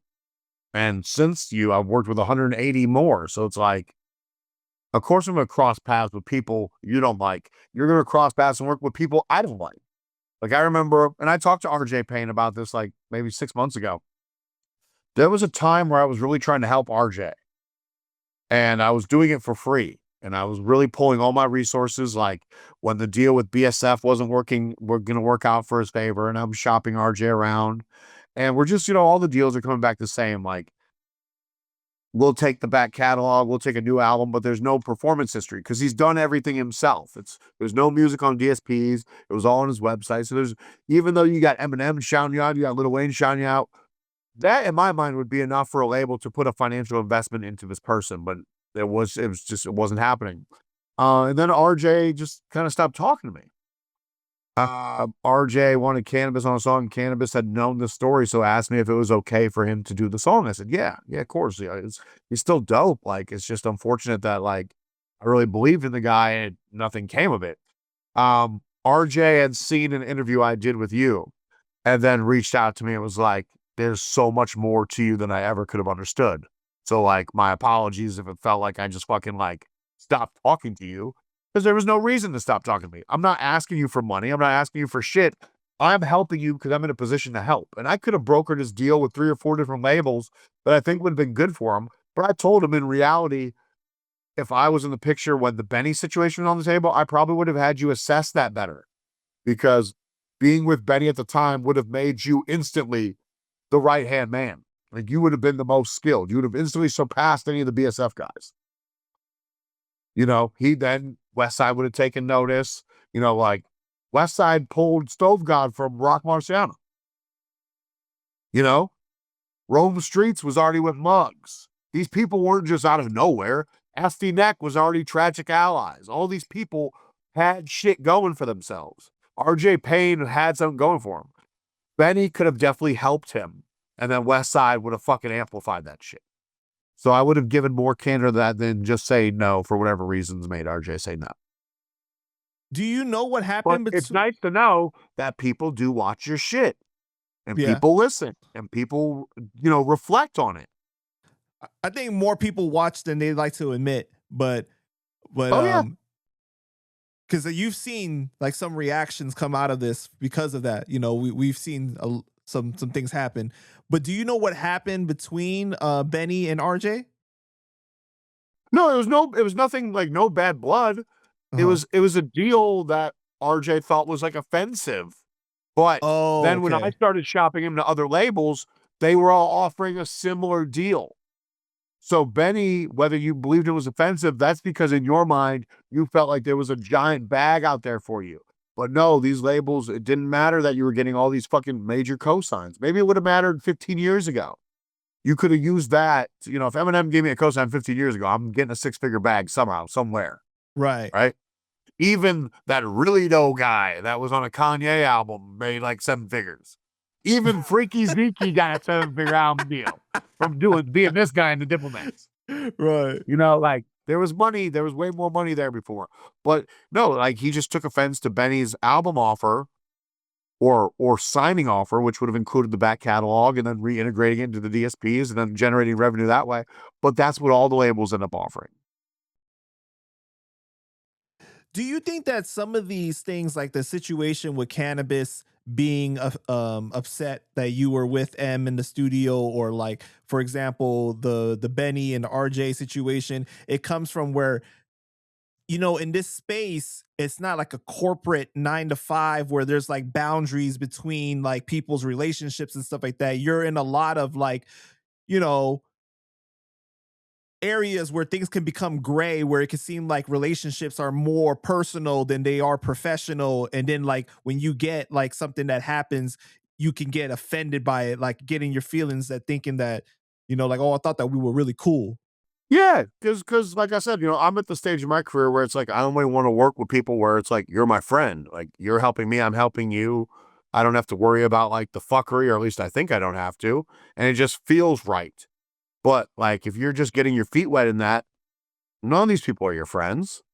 It's all business. I'm in a different stage now. I'm in a different footing where it's like I can turn down whatever artist I want. Like I said, just because someone has 20, 50 grand to hire me for some shit doesn't mean I'm taking the money. We start with the $500 consultation to see if I even like you, or if I really feel like I can do something for you after I craft a program for you to follow for your career path. Like we're different. Wait, You know? wait. In the past, you've been able to work with people you didn't like, or they obviously didn't like you. They try to threaten you, they try to hurt you and stuff like that. But you're saying at this stage now, you're unwilling to go through those hoops anymore. No one, whether I like you or not, can just hire me. If you DM me and say, hey, I saw your A&R packet. I got $20,000 for you to do X, Y, and Z.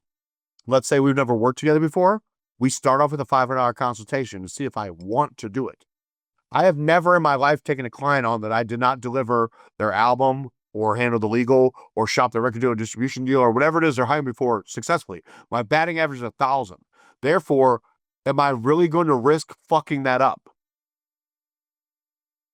What amount of money could you pay me? Like, let's say I don't like you or you're not talented enough. You can't. You cannot. So that's the point. So that just goes to show you even more that you're not about this scam, quote unquote, persona that people have built about you. Like, oh, this guy's a scammer. He's just like, he cheats people out of their money. Let me reference that. They think the licensing shit is a scam. One, I invented it. So there's no scam about it. You're a rapper, I'm me, okay? Hey, rapper Panda Chop, I'm going to pay you $1,000 and you're going to do a verse. And I'm going to take that verse and I'm going to own it and I'm going to sell it as much as I want to anyone that wants to put it on their record. Here's the contract, sign it. You sign it, I pay you, you do the verse. They think the scam is like you had no free will. No, I have all the artists, every artist in my catalog signed off. They got paid. Did they really read the contract though to know? That I don't give a fuck. I'm not their fucking fathers. I'm not their attorneys, I'm not their babysitters.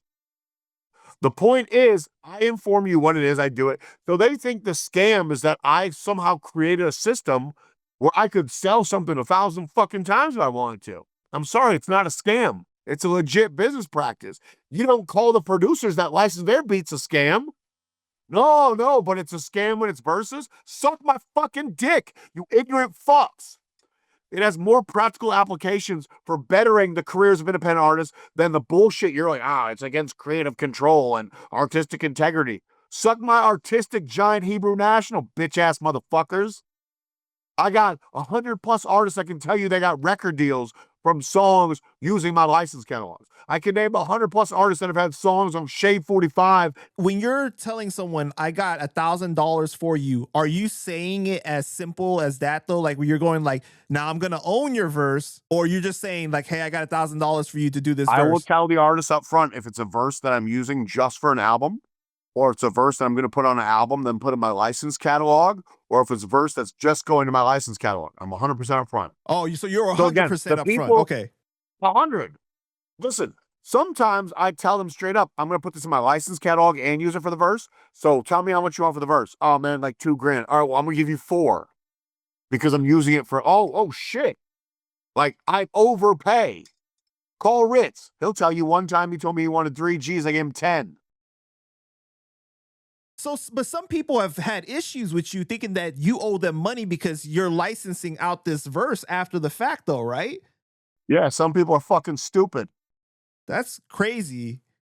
I don't know. You know what else is crazy? Equating, you think rappers are fucking doctoral motherfuckers. No, I am. Their inability to understand the terms of the contract is not my fault. It's one fucking page. Mm. You're not reading a 17-page fucking label deal signing over your life rights. I own verses from motherfuckers. There's no scam about it. Yeah, man. No, if it was a scam, then why aren't they treating the producers that do it the same way? Oh, because the producers made the shit and I'm buying shit that was originally someone else's shit? That's the scam? No. People are just fucking dumb, and I have no qualms with calling them out for it. There's dumbass artists. Like, remember Pete Rock? Pete Rock tried to say that the verse wasn't even his. He's like, it was an AI. Like, motherfucker, here's the contract signed by you with the fucking bank account statement paid to you, you dumbass motherfucker. Here's the email where you sent the files. Like, fuck you, dude. I'm tired of these fucking grown-ass men playing childish games. So there was a back and forth between you and Pete Rock at the beginning of this year. He had posted a comment, I think on one of your videos or something, and said, this dude is a huge clown. And you said, yes, when we were face to face, you backed down as expected. Just because you couldn't beat me in business nor physically doesn't make me a clown, Peter. Now go call Corrupt and cry more about it. Because that's what he would do. And then Corrupt would call me and be like, Pete Rock just called again. Says you're still talking shit. Come on, you got to respect Pete. He's the elder. I'm like, Corrupt, I don't have to respect anyone just because they're older than me. I give respect where it's due. Pete tried to ruin me, and everything, we caught him in the lie, and that's that. Fuck Pete Rock.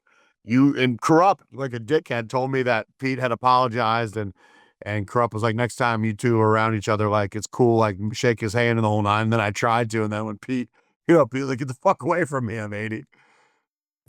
Wait, and then, but then Planet Asia a few weeks ago invited me to go see Pete in LA, and I was already going to see Rap City. Rap City was filling in for Jizza. Jizza had canceled last minute at these shows at House of Blues. So, but you also wrote that, like, in this caption, even Funk Flex was able to uncover the truth about Pete Rock being the original Tekashi 6ix9ine and calling the cops on his own partner in rhyme, CL Smooth. Yes. Why would you say that, Pete though? Rock called the cops on CL Smooth when they were on tour together for selling merch, and I don't even think it was a money dispute. Pete was like, I didn't give you permission to sell merch bearing, like, our name. And literally called the cops. And CL Smooth had to, like, get detained and I think go to jail and think be bonded out and all that shit. It really happened. So, like, where do people draw the line in who they support as snitches and not? Oh, but Pete Rock's a legend. Tekashi 6ix9ine, fucking Tekashi 6ix9ine. Like, okay, so you're okay with legends being snitches, but like, no, I'm not okay with any of it. And I learned this after I was getting in the Pete debacle. I never knew this when I was willingly doing work with him. But you still want to support Pete? Cool, that's on y'all. Like, I try to stay away from that shit. You got fucking cop tendencies to you, I'm out of there. Is it a widely known thing that this happened? How did you find out about it? Now it is. Now it is. And I found out about it from the tour manager.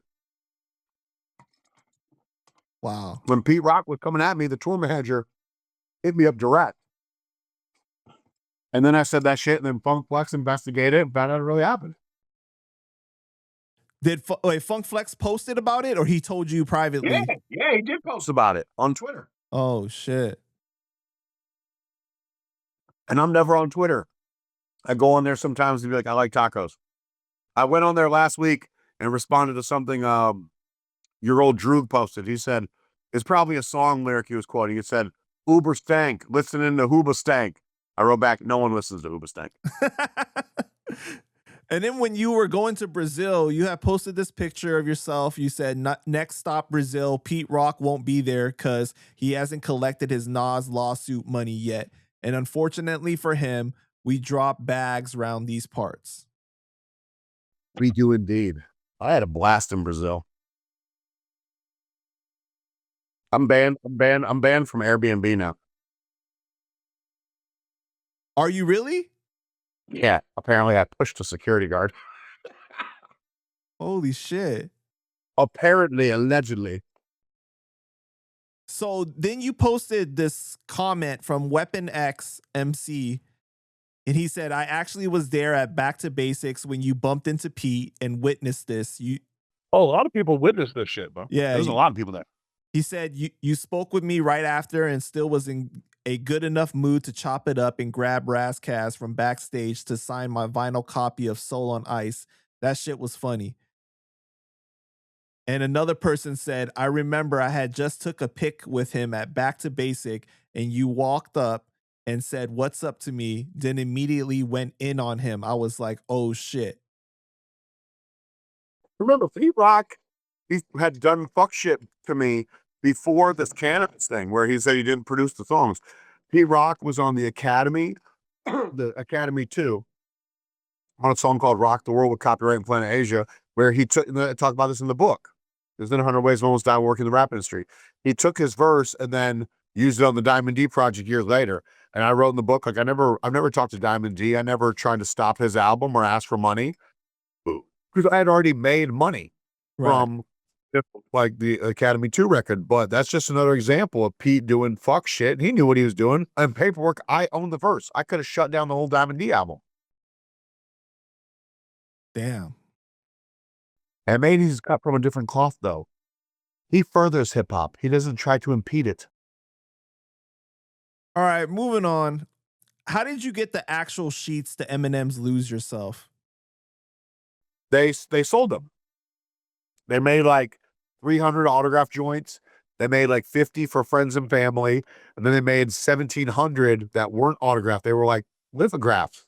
So Crooked Eye had got me one for my wedding that was signed by Eminem.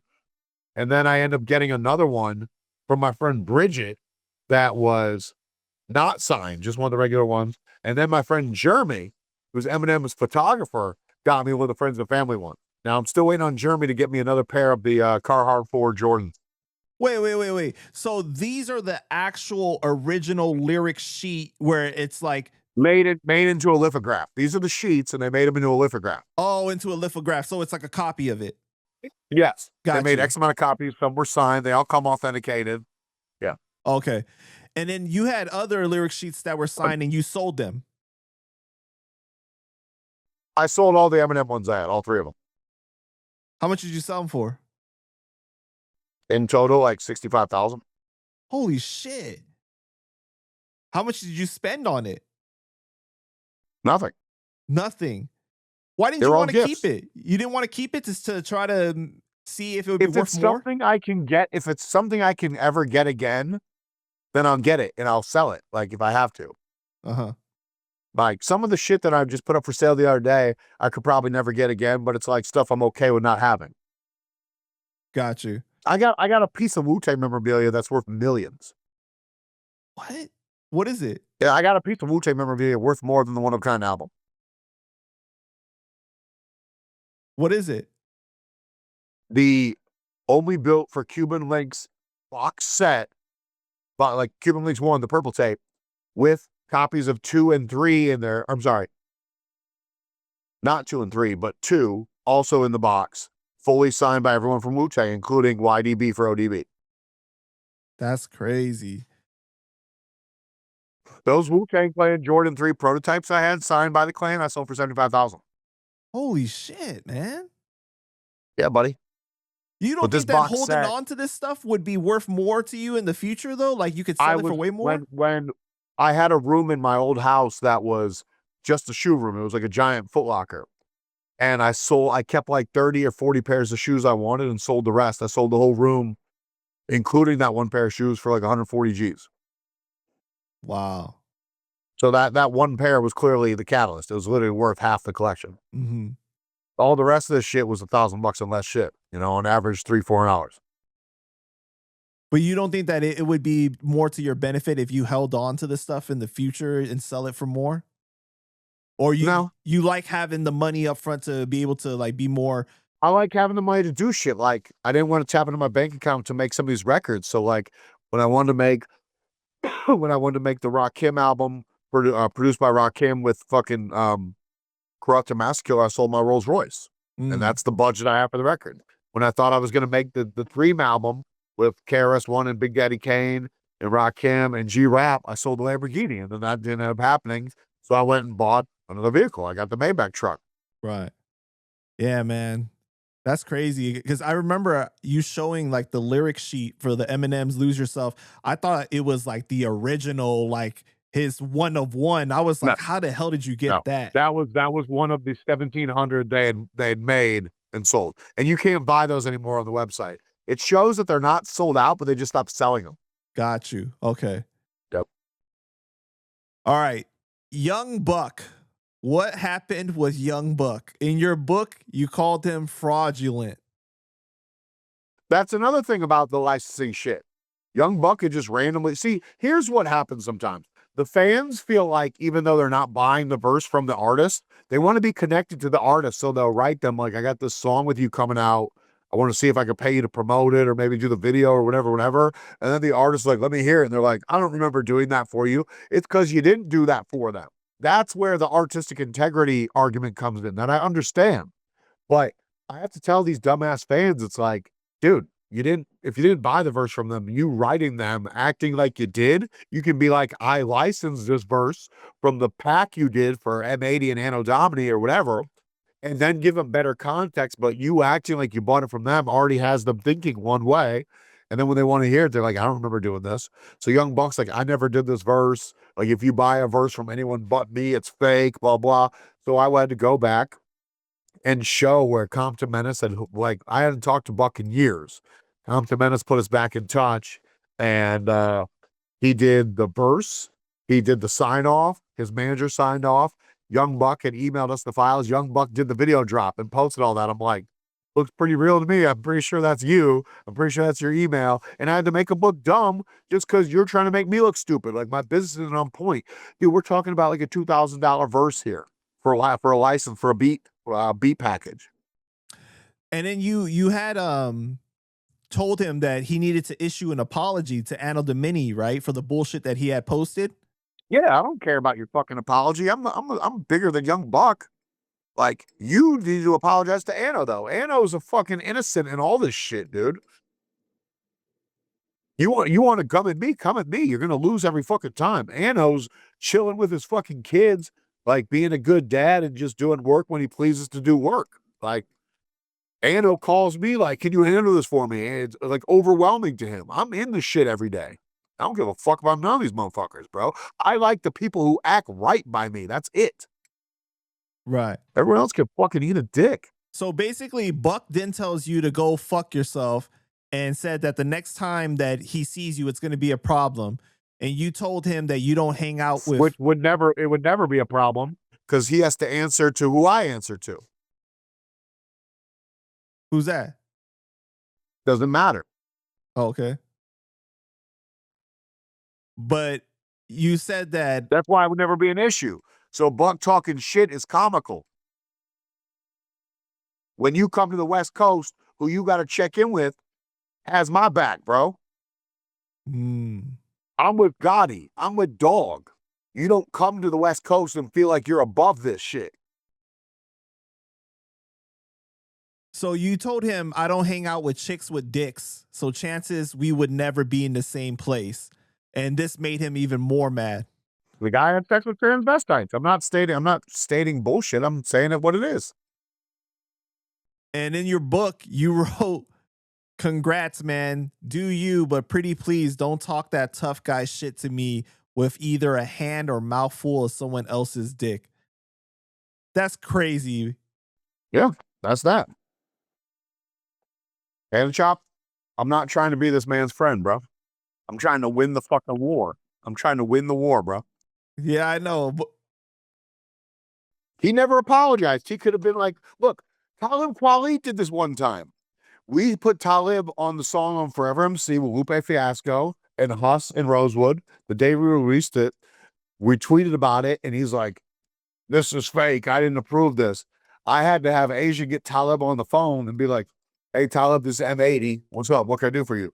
Asia brokered this song. I paid you directly, blah, blah, blah, blah, blah. This is not fake. Please apologize. Like, the damage has already been done. And he's like, oh, well, I'll talk about like that it's not fake. I'm not apologizing, but like, you know, I didn't get to list, like, have the final say in it. And it's like, because there's nowhere in your contract that says you get final say. It's not your record. I own the verse now. So it happens, dude. But like sometimes the damage is done. Thank God that album went on to make fuckloads of money. Right. Fuckloads. But still, that was supposed to be a big song. Lupe doesn't do features, dog. Lupe announced that after he did that he's never doing features again. Then he went on to do a few more. He did one for A$AP Rock, and I think he's done some other shit as of recent. But like, Chino tried to get me that verse for 6 months and couldn't. Damn. You know, it was Chill. Chill was in prison and told Lupe, yo, you're going to do this shit and put that money on my books. All right. Free Chili, right? That's right. Free Chill. Yeah. Yep. That's crazy, man. So what ended up happening with Talib Kweli though? Did he apologize? To me, but not like publicly. Like, I'm sorry, you're right. I do remember when I did this and I do remember getting paid. But yeah, he was too prideful to like admit wrong on his Twitter. But you guys are cool though. Yeah. Everything's good. We're cool when we see each other. I've seen him a dozen times. Okay. I've seen him with Chappelle in Ohio. I was with him and Mos Def backstage in Paris, France.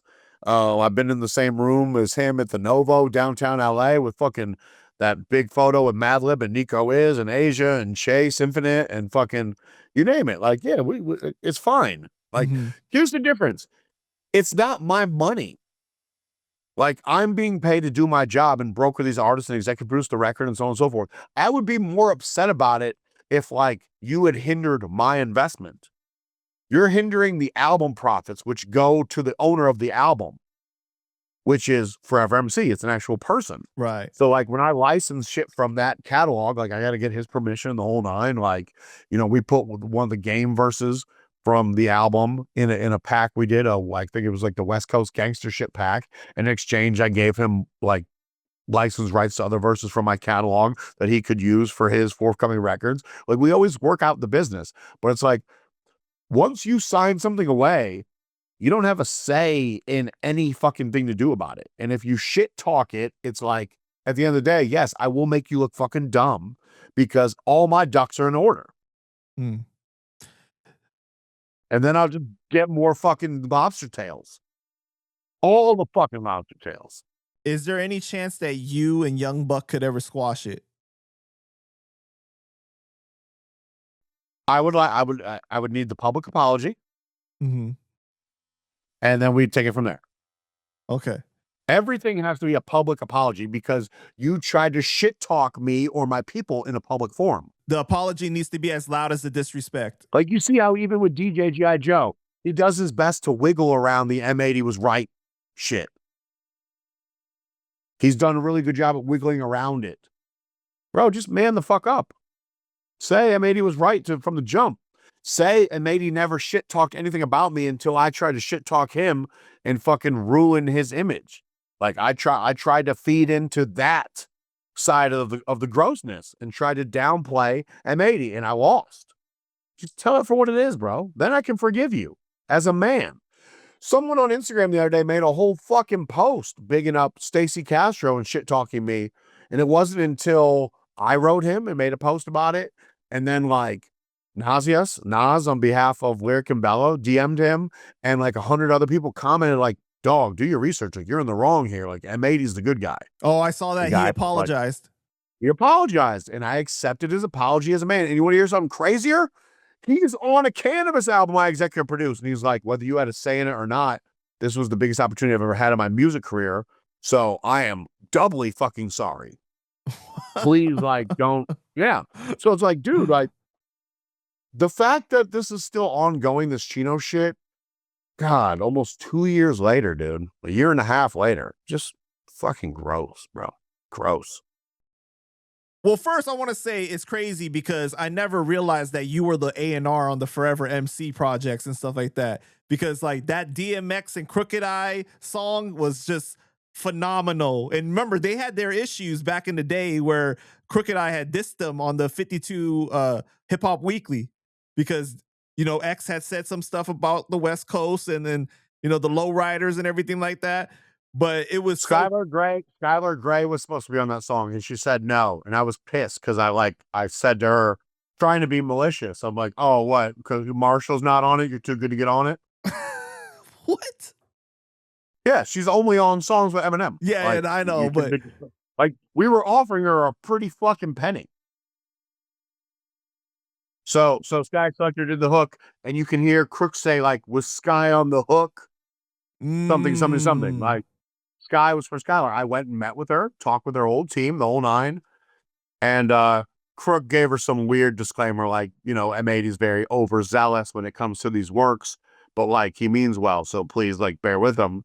Like I knew that song was gonna be a fucking smash hit.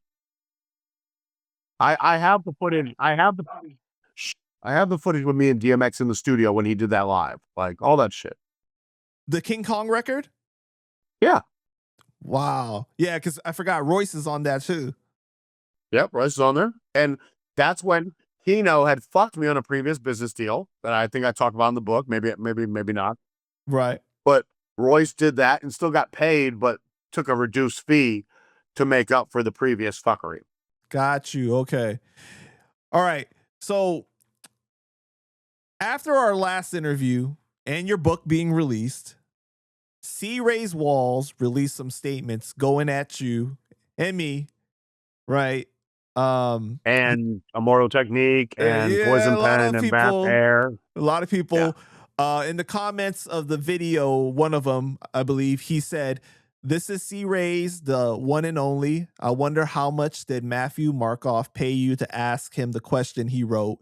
I also wonder if you brushed your teeth after you gave him head. I'll let you know this. Matthew has never said or done anything disrespect in my face before. If he threw money in my face, I would have thrown him out the window and then had my girl Crystal that was there pistol whip him with the Glock she had in her waistband. The only reason I didn't stomp Matthew to the ground that day is because I was on the run with a warrant out for my arrest in Indiana. Fun fact, one day I was fucking one of my girls in M80's bedroom as usual. I cummed on her face and some spilled on the carpet. I took M80's toothbrush and submerged it in my semen.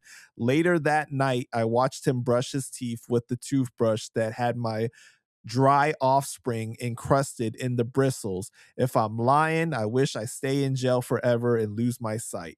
M80's I guess he's going to lose his sight and stay in jail forever then, because even if that happened, why would I be brushing my teeth in my bedroom with a door and he'd be in my bedroom? Right. That's didn't happen. Didn't happen. And my story in the book is 100% what happened.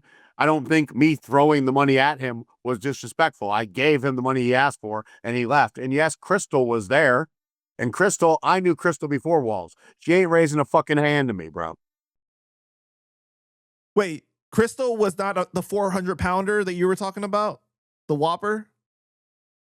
She was big then. She lost weight since. Oh, okay. She was big. Yeah, no, that's her. So then he says, M80's betrayal did not make me angry. It made me sad because we could have took over the state of Indiana, which I continue to do. And instead, I took over the fucking world. You tried to use me like every other fucking white guy and realized like, oh shit, M80's different than all these other fucking white guys that are playing hobbyist in the rap game. I'm about this shit. Yeah, you fucked up, Walz. You know how mad Walz was of my come up? Walz used to take his computer and work out of this restaurant called Yats in Broderpool, and there's a photo that was framed and hanging on the wall with me, Ice-T, and Coco, like signed doing an ad for Yats. He took it off the wall and destroyed it. They banned him for life and then put up 2 more photos of me in there. Wow.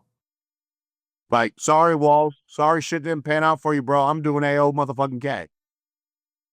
I feel bad for Walz, though. I almost wanted to visit him one time and put some money on his books. Just like when I paid to get him off of probation. Whoa. Let me finish just this couple sentences. But after we parted ways and his punk ass moved to California, my story will be told, but not for free. Until then, you and anybody who believes the devilishment spoke about me can SMD as soon as you wake up in the morning before you brush.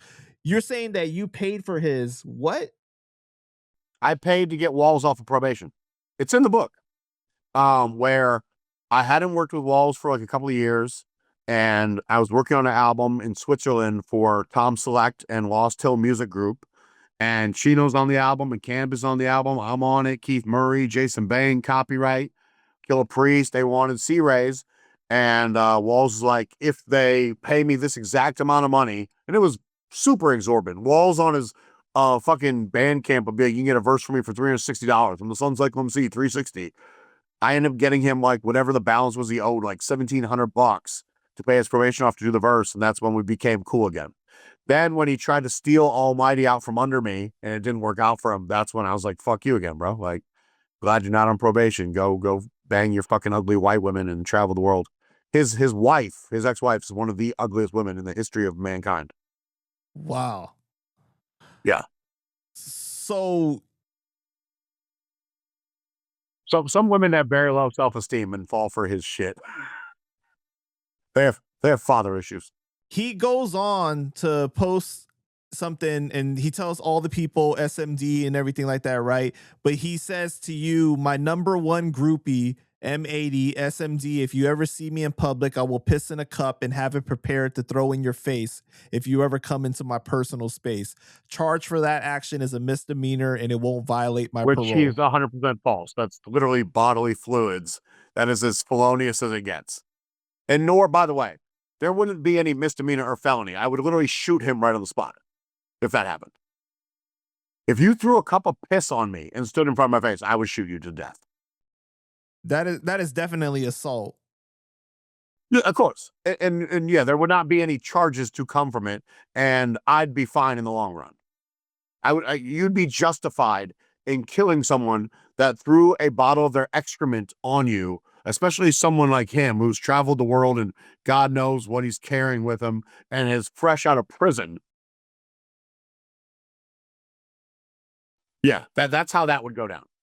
No qualms about it. So he says, P.S. Tell your whole family to SMD, peace and love, good night. You responded to him and you said, I don't know who the M80 you tagged is, but you're in. Yeah, he tagged like a fucking ballet dancer or something. Right. He said, but your entire life story is the boy who cried wolf.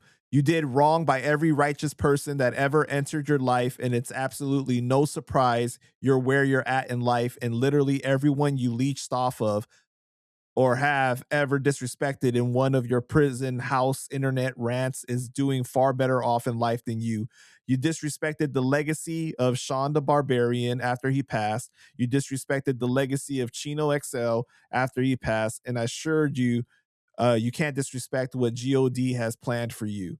Wait, he disrespected Sean and Chino? He made a very extensive post on his Facebook talking shit about Chino after Chino died. The Sean thing is you got to talk to Bernadette about it, but for whatever reasons, maybe Walz wanted to hook up with Bernadette, but Walz was like, your husband was a piece of shit. He was always hooking up with chicks on the road. Like, he's gone, bro. Damn. Like, what's the point of like saying any of this true, whether it's true or not? Like, is just with disrespectful, malicious intent. So yeah, fuck Walz, dude. Like, honestly, fuck everyone to ever speak ill on Chino or Sean. Right. And you said talk your talk while you run your fingers through your bunky's chest hair. 400-pound white women with EBT cards and fake 5%ers await you in the free world. Imagine me being a groupie of yours. Ha ha ha ha. I could buy your entire discography and your life Dude, rights. C-Rayz, listen, C-Rayz could never fathom having the level of financial resource I have, having the career resume I have, having the amount of power I have that he dedicated his entire life to, that supposedly didn't pay him back, you know? So, like, you go think how you want to as you're on the king of the underground. Like, I'll do my reality above ground shit. Oh, by the way, some of these dudes want to go to prison. Some of these dudes want to be where they feel like they're in a stress-free environment where they don't have to compete with the rat race of, like, keeping up with life. Right. Yeah, Walz doesn't have to worry about how much money he makes behind bars because, like, what are you going to do? Spend it on fucking loose cigarettes? So how is he responding? And is he having someone else write it, or you think he has like a phone in there, like a secret phone? I think so, either, no, it's not even a secret phone. I think they have access to computer labs where you can probably log on now and do your shit. Things are more computer based. Oh, okay. Whether he has a phone or not, it's definitely being written as if he's writing it. Right. You know, unlike when Stacey Castro tries to comment as Chino, like that's how Walz talks. So it's definitely Walz. But yeah, it's him. Those are his words. I don't know who's posting it. And then you went crazy in your stories and you said C-Rayz is the only incarcerated rapper on planet Earth who doesn't have to worry about any dudes on the outside wanting to bang his baby mamas. And it has They're all gross. C-Rayz Walz has no hot baby mamas, dude. They're all fucking gross. I certainly wouldn't put my dick in any of them. To each his own, I guess. Not me, though. My peen has higher standards, pen shop. I fuck from the finest cloth. When does he get out of prison? Isn't it like in like a couple years? Well, since he lied about fucking coming on my toothbrush, never, according to his own words. But he says, I don't know, in a couple years. And then the first thing he's going to do is, you know, sell enough verses to get a Greyhound ticket to come see me, then not pee for a whole day so he can fill up a cup just to get shot a bunch of times. You don't want to throw your life away for that, though, M80. Come on, man. How would I be throwing my life away? I'd be in jail for a day, bond out, pay my attorney, let them assess the evidence, and I'd be fine. Yeah, I guess you do have the resources. I'll be all right, Pan Shop, I assure you. All right, last question, man. You were in an all-black gang when you were locked up in prison, and you were considered a race traitor. Yes, sir. You got caught selling weed while in college and sentenced to 2 years in prison. Talk about it. Weed, and ecstasy. I had 12 felonies and 2 misdemeanors. My precinct now, I got kicked out of Purdue, and then I went to IUPUI in Indianapolis. Over 2 years had passed from the date of my arrest to when I went for sentencing. I became the student body president at IUPUI, meaning I got paid to attend college at an office versus the majority of the faculty had cubicles. The same dean at Purdue that had kicked me out became the dean of students at IUPUI and had to like honor me in front of the entire faculty and student body, which is pretty funny because when he kicked me out of Purdue, he's like, "You're never going to amount to anything in life." And then literally 2 years later, it was like, "Our new student body president." It was the greatest thing I ever did. I'm sitting at the table, me, him, my dad, my friend Steve. But yeah, in prison, everyone has to have a job. And I became, since I have the highest level of education, I became the GED instructor. It paid about 60 cents a day, which was the second highest paying job in the prison. I think, I don't remember what was above that. There was one job that was above that. If a prisoner got their GED, they got a 6-month time cut. So needless to say, like in GED class, I never had a worry in the world. Like I was very protected. Any student in the GED class then we're outside of class also made sure I was good. Like, you need anything off my commissary. You know, I learned a lot of these dudes really didn't know how to write. So like they would pay me to like, they would dictate letters to me and I'd write the letters to their girls and shit. And then there was 3 dudes in the class that were like clicked up in this gang called the Wolf Pack, and they wanted me to be in the Wolf Pack, and they're all black dudes. I think it was Kentrell, Miles, and Dwayne. And no, sorry, Dwayne, wait. Kentrell, Dwayne, who the fuck? And Miles, yeah, all right, and Miles. And dude, I got big, man. We worked out twice a day, 6 days a week. I came out of that motherfucker being able to bench like 270 and shit. Now I could probably hit 200 if I'm lucky. Like it's not the same, all these years later. But I only had a couple instances where like motherfuckers tried to press me and they held it down. But there was a couple times I had visits where like my parents would come, or like my girlfriend at the time, or friends, and like white dudes that were in the Aryan Brotherhood would try to like, oh, how's my man doing today? And like be all cute and shit. And like a member of the Wolfpack would always be in the visitation room at the same time and like run up on them and like get down while I'm sitting there. I have to tell my parents, like, you don't have to worry about it. Or my friends, you don't have to worry about it. Like, they're just fucking like trying to be funny and be cute. But like, there was times where, I'd fucking purposely wouldn't sleep at night because for the first month I'm in RDC, which is 23-hour day lockdown. It's you and a cellie. That's it. Mm-hmm. And then at Wabash Valley Correctional Facility, where I spent the next 5 months, it's like bays, and the bays are open. There's no cells. So like anyone from another bay could just run up on you. Oh shit. So like I slept with like the lock and a sock type shit. But no one ever ran up on me in my sleep, but it's like having that level of protection was good. And even after I got out of prison, I still wrote the dudes because like felons aren't supposed to be able to write other felons, so I'd write under a pseudonym, put money on their books and shit here and there, like $50 every couple weeks. And I hung out with Miles and Dwayne like after they were released too. Like me and Miles and these two chicks went on a double date one time and shit in the real world. It was wild. Miles came to one of my shows and brought her to Indianapolis. That's dope, man. Wow. So like before you joined them, right? The Wolfpack, was the Aryan Brotherhood trying to get you to join them? No. None of the white gangs? That's another funny thing about it. Like I was never even approached, and I'm glad I wasn't approached. I think they knew like, this dude must be Jewish or something, like check out his nose. But I was never approached by it. It was just a race thing. Like, but sometimes they can convert, like if I would have been around in World War II, dude, I would have been one of the people that would have died. Like I would have never denounced Judaism to conform to like, the Nazi regime. And I wouldn't denounce my Judaism just for, I was sentenced to 2 years prison, and in Indy, 1 day counts as 2. When my case went up for appeal and I got out like after 5.5 months. So it's like, I never looked at it like my life was in danger to the point where it was denouncing something I would have regret for my whole life. Right. And I didn't look at any of the white dudes like a fucking factor. There was plenty that were bigger than me. But it's like, dog, when you want to fight someone, none of that shit matters. Like, none of that shit matters in the moment. It's about how bad you want it. What was your main takeaway from being in prison during that time, though? That I don't want to be back here. Like, if I'm going to keep living how I'm living, like, tighten the fuck up. Or just lead a wholly different life path. Like, literally when I got arrested, I had a QP of weed on me. And then they came back and searched my dorm and they didn't find shit. But I went to jail and I got bonded out and I owed a dealer money.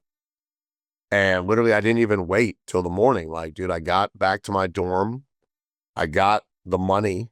I got on a bike, which was crazy because it was a stolen bicycle. And they arrested, in my book, they arrested one of my friends that had a stolen bike ring. It came from his bike ring. And I went to the dealer's house. Now, I didn't think I was being followed, but in the event I was, I like went through lawns and shit. And I dropped the shit off like on the side of his house and like, sent him a text the next day, like, hey, I put the money here type shit. And that was the last time the dude ever dealt with me. Like I stopped doing drugs after that. I stopped dealing drugs. I remember I called him on my birthday a few months later because I wanted to get some acid. And I was going to go see Bob Dylan in concert. I had me and these two chicks and bringing them back to the room and fucked both chicks. And that was nice, since I hadn't been out in a hot minute. Like my dad would usually come visit me during the week, the weekends, to make sure I was like, like not doing dumb shit. But he did not that weekend. But they said in court, they're like, you acted like a fucking Teflon Don. Like you'd been out for fucking 10 minutes. We see you riding around, fucking doing God knows what. I'm like, I'm glad I was going through those yards. Like, because I could have fucking potentially put other people in harm's way and I didn't roll over on anyone. I didn't snitch. The dude who had the stolen bike ring that got picked up, the guy who had the coke ring got picked up, like, and we all did our time, man. Right. Yo, so there was nobody else that was not black in the Wolfpack. You were like the only member that was. I was the one white guy. There's 4 people, 3 blacks, and me. Wow. Okay, that's crazy, man. One of the guys that was shit talking me one time, it was about some weights. Like in the morning, you go out to the fucking rec yard and throw like a belt over the machine you want or something, and then you go back to sleep, and then they don't let you go out for another couple hours after breakfast. But like, I had my shit on there first, and he like knocked off and put his on there, so we almost got into it. But then he realized like I was a GED instructor and I could write these letters and did that. I saw him at a gym downtown in Indy like a month after we had both gotten out, and he walked up on me, and it's like, you don't know what to expect because like we had static. And he was cool to me. It was like, good to see you out, man. I'm like, yeah, you too, bro. Crazy world. Like, you know. But there was no wolf pack there in that scenario to hold it down for me. All right, M80. Man, I just want to thank you again for your time, bro. Is there anything else you want to say to the people before we wrap it up? Believe it or not, there's still people out there in the world who have not yet bought my book. And that's highly unfortunate because it's the greatest hip hop read you're ever going to have. You can do that by clicking the link in my bio on Instagram at AlmightyM80. Now, for those of you who can't afford the book, you can download it for free digitally. I'm nice like that. I wanted people to read it. It's not about your money. You know, I do fine. I made almost 2 G's while talking to Panda Chop. Had nothing to do with Panda Chop, but tune into Panda Chop. Watch my interview and watch all the other interviews he does so we can make all the money. And then Panda Chop can do interviews where he's talking to artists and executives while eating a seafood platter himself. But until he gets seafood platter money, he needs your support. So keep on supporting good people at home. This has been M80 signing off. Thank you.